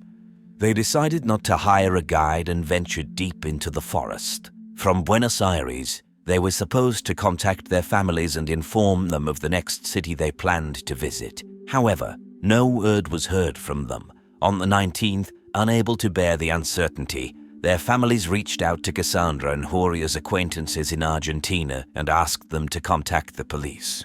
2 weeks later, a group of tourists from a neighboring town embarked on the same trail as the French girls. They arrived at the reserve quite late in the evening, but it was not unusual in this area. Around 1800 hours, one of the tourists separated from the group to find a secluded spot in the dense undergrowth. There, he noticed something resembling a body. Approaching and confirming that it was indeed a body, he screamed and rushed back to the group to inform them of his discovery. The police arrived at the reserve around 10 p.m. The tourists had not marked the exact location where they found the body, only mentioning that it was near a viewpoint. Therefore, in the darkness and amidst the dense vegetation, the police initially struggled to locate it.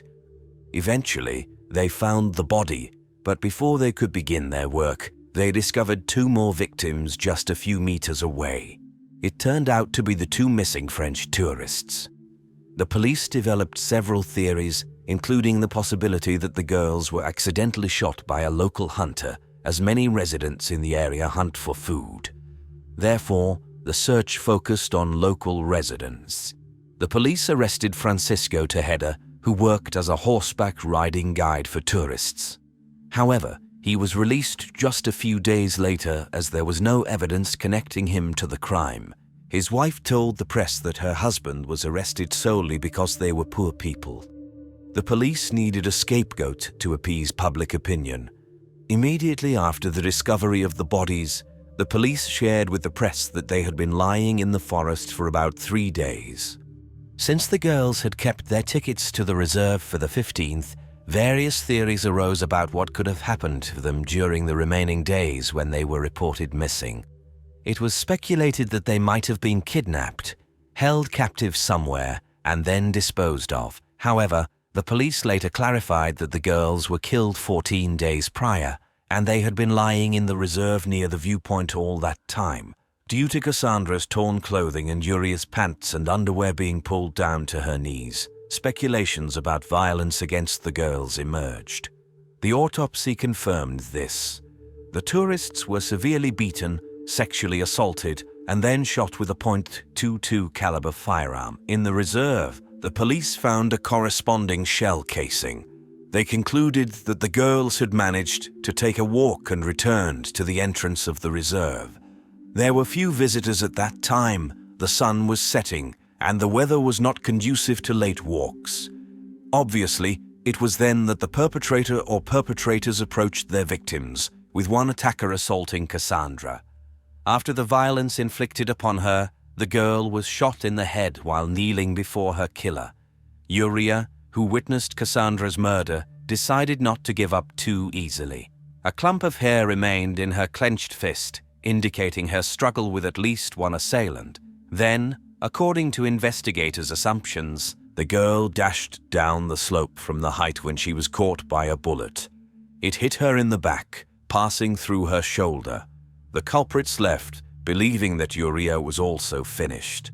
However, she was still alive and attempted to crawl back to the trail. Nevertheless, her attempts were unsuccessful as she was too weak and endured several more hours of agony before succumbing to blood loss.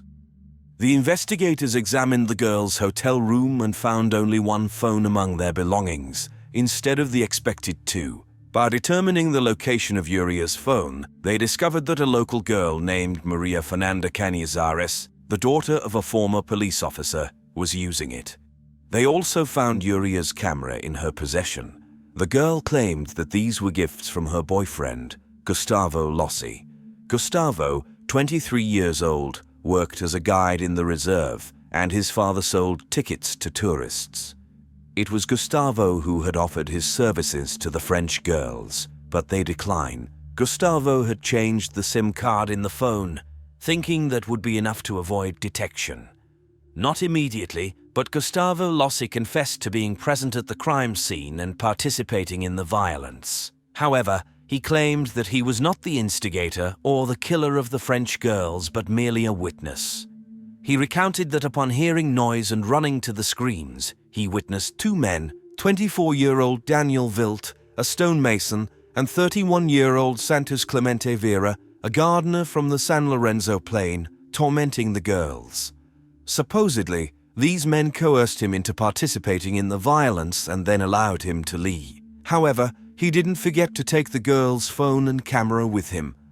However, during a search of Gustavo's home, the police discovered the weapon that fired the fatal shots. Uriah's camera helped the police establish the exact time of the attack on the French girls. The girls were enjoying sightseeing and took several photos just before embarking on a hike through the reserve. 2 hours and 5 minutes later, at 6:28 p.m., the tourists took their last photo, which turned out blurry and unclear, allowing investigators to speculate that the attack occurred precisely at that moment. All three men were charged with murder. Witnesses immediately came forward, pointing to Vilt as the person who attempted to sell a rifle. However, he had a solid alibi as he was at a bank during the time of the attack and could prove it. In 2014, Gustavo Lossi was sentenced for 30 years in prison, while Vera was released due to insufficient evidence and his denial of guilt. He also claimed to have an alibi. However, the prosecutor demanded a review of the case, and in 2016, both men were sentenced to life imprisonment. It seemed that one of the most high-profile cases in Argentine history had reached its conclusion. But no, the story doesn't end there. French journalist Jean-Charles Chattard dedicated 4 years to his own investigation of this case and wrote a book presenting his arguments as to why the girls couldn't have been killed in the nature reserve on July 15, as the investigators claim. The journalist is convinced that the girls didn't die in the reserve, their bodies were simply brought there after the murder. Firstly, even after a short walk in the reserve, his shoes were covered in dust and dirt, unlike the victim's shoes. The girls couldn't have taken such a path, then endured violence, fought for their lives, and still had clean shoes. Secondly, the appearance of the tourists, in general, was strange. Their clothing was more suited for an evening event in the city rather than a hike in the nature reserve. The next strange thing is that the bodies lay in Quebrada de San Lorenzo for 2 weeks. The reserve is a wild, open area inhabited by pumas, foxes, and condors. After such a period, the police could have found completely gnawed bones. However, the bodies were discovered without a single bite mark, not to mention that they were lying in a popular reserve near a frequently visited viewpoint. Finally, the pathologist who examined the bodies confidently stated that they were killed 3 to a maximum of 5 days before the autopsy. Regarding the date of the murders, the doctor is categorical and indicated in the report that it was July 26, 2011. Remarkably, the judge who led the investigation changed this date to July 15th. Could it be possible that the judge intentionally manipulated the facts to protect someone? Could the judge intentionally tamper with evidence? Was he trying to protect someone? This is exactly what Nestor Piccolo, the commissioner in charge of the investigation, was convinced of, and it may have cost him his life. Commissioner Piccolo died under mysterious circumstances 4 months after the start of the investigation. He was found at the entrance of the commissioner's office with a bullet in his head. His mother stated that it was her son's decision, but she is certain that he was killed, and it was an execution. No traces of gunpowder were found on Nestor's hands, and before his death, he was working on a new version. According to Clemente Vera, he is innocent, and Gustavo Lossi is simply an accomplice of the real criminals, representatives of the upper classes of the province. Nicholas's investigation worried many people who wanted to hide the truth, including the judge. And the influential local families could not allow the light to be shed on the deaths of the French girls. However, this conspiracy of silence was interrupted in April 2014 by an anonymous letter describing the same trail that Commissioner Piccolo was investigating. The letter was sent to the victims' families in France. Chattard received a copy of it and pursued this lead. The anonymous letter was handwritten by a woman who chose not to sign it out of fear of testifying in court. Chattard spent several months, but eventually found a witness. It turned out to be a girl who is often in the company of a small circle of influential individuals in Salta. She knew that on July 15, 2011, the 2 tourists couldn't have been killed in the nature reserve because they were invited to a party organized by the city's wealthy youth. She paints a completely different picture of what happened. At such parties, alcohol flows freely and everything resembles a movie, but it's all happening in real life. According to the girl, Cassandra and Uriah were among the guests and were seen near the pool. As the evening progressed and more drinks were consumed, the men became increasingly interested in the attractive French women.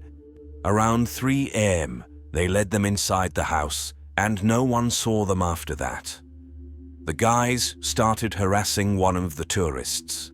Of course, she refused, but her opinion no longer mattered to the men, and things went too far. Her friend witnessed what happened, so the guys decided to kill both of them to prevent the truth from being revealed. However, they didn't rush. They tortured the victims for several days before finally killing them. The witness provided the exact location where this supposedly happened, a villa in the most fashionable district of the city, Buena Vista, where deputies, ministers, and wealthy foreigners reside. The villa is usually not occupied permanently as it is often rented out for private parties. There is also a pool, which is where the French women were last seen. But the most intriguing part is the villa's location, right beneath where the bodies were found. Behind the house, there is a hidden path leading to the lookout point of the nature reserve. If everything happened as the witness claims, the bodies of the girls were carried under the cover of night, taken through that path, and left in the dense undergrowth of the reserve. However, how could such a wild scenario, unfolding at a party in plain sight, remain a secret for so long? The witness claims that it can be explained by the terror imposed by the real criminals on anyone who dares to speak up. According to her, the party was organized by the son of a deputy who attacked the French woman. When she tried to escape, he severely beat her. 2 other sons of the politician were also involved in the assault and later in the murder. Today, the deputy's face calmly looks down from numerous billboards during his latest election campaign. By the way, one of his sons followed in his father's footsteps and became a politician as well. The politician refused to comment on these allegations, but one judge who presided over the initial investigation showed a great interest in the story described in the anonymous letter. He believes that it contains everything necessary to achieve justice. However, the judge who took over the case afterward had no intention of seeking other culprits. He believes that the family must be very influential to manipulate the police, and he attributes the deaths of the French women to the provincial justice system. The new version gives more weight to the witness's story, according to which he saw the 2 French women leaving the nature reserve on July 15. This means that the crime could have occurred in a different place and at a different time than what the investigators insist on. As for the blurred photographs supposedly taken during the attack in the nature reserve, Cassandra's father, Jean-Michel Bouvier, submitted the photo to an expert who believes that it has been manipulated using a photo editing program. The angle of the shot and the lighting cannot be as depicted in the photograph. In France, the victims' families no longer expect anything from the justice system. Jean-Michel Bouvier conducted an independent DNA analysis on his daughter's body. DNA from Gustavo Lossi and 2 other male individuals, as well as 1 female DNA, were found on the most intimate parts. There was no trace of Clemente Vera's sample. The ownership of the other samples remains unknown, raising questions about the identities of the other individuals involved in the attack on the girls and the true role of Gustavo Lossi. Meanwhile, in the heart of San Lorenzo, a few hundred meters from the place where Cassandra and Uriah's bodies were found, there still stands the modest home of Clemente Vera's parents. After their son's arrest, they struggle to make ends meet as they are unable to work the land or care for animals in their advanced age. Clemente's parents, his wife, and many local residents believe in his innocence. They believe that his only fault is living close to the crime scene and not having the means to afford lawyers. It is especially sad considering that nothing in the case files connects him to the crime. He claims that the police beat him, that threatened him and his child, demanding a confession to the murder. When he refused to comply, they ransacked his house in search of any incriminating evidence, but they were unsuccessful. In connection with this, in 2017, Santos Clemente Vera filed a complaint with the Supreme Court of Argentina, and in June 2020, he was granted permission for a case review. He hopes that a new trial will be conducted, during which he will be acquitted. Interestingly, Cassandra's father is convinced of his innocence. He witnessed all the hearings, traveled to Argentina multiple times to learn the details of the case, and conducted his own investigation, concluding that Vera did not commit the crime. Therefore, he visited Vera in prison, apologized to him, and then started a social media campaign for his release. Bouvier is concerned that the case review is taking an endlessly long time, while an innocent person continues to sit in prison in Salta. On November 25, 2013, on the International Day for the Elimination of Violence Against Women, a monument was solemnly unveiled in memory of Cassandra and Uriah. Alfredo Garzon, a sculptor from Salta who lived in Paris, responded to Jean-Michel Bouvier's request to take on this work. By depicting an outstretched hand, eyes, and the face with an anguished expression, Alfredo managed to create a very powerful image conveying the pain, horror, and suffering that the girls went through. The sculpture is located in the San Lorenzo ravine, where the victims' bodies were found.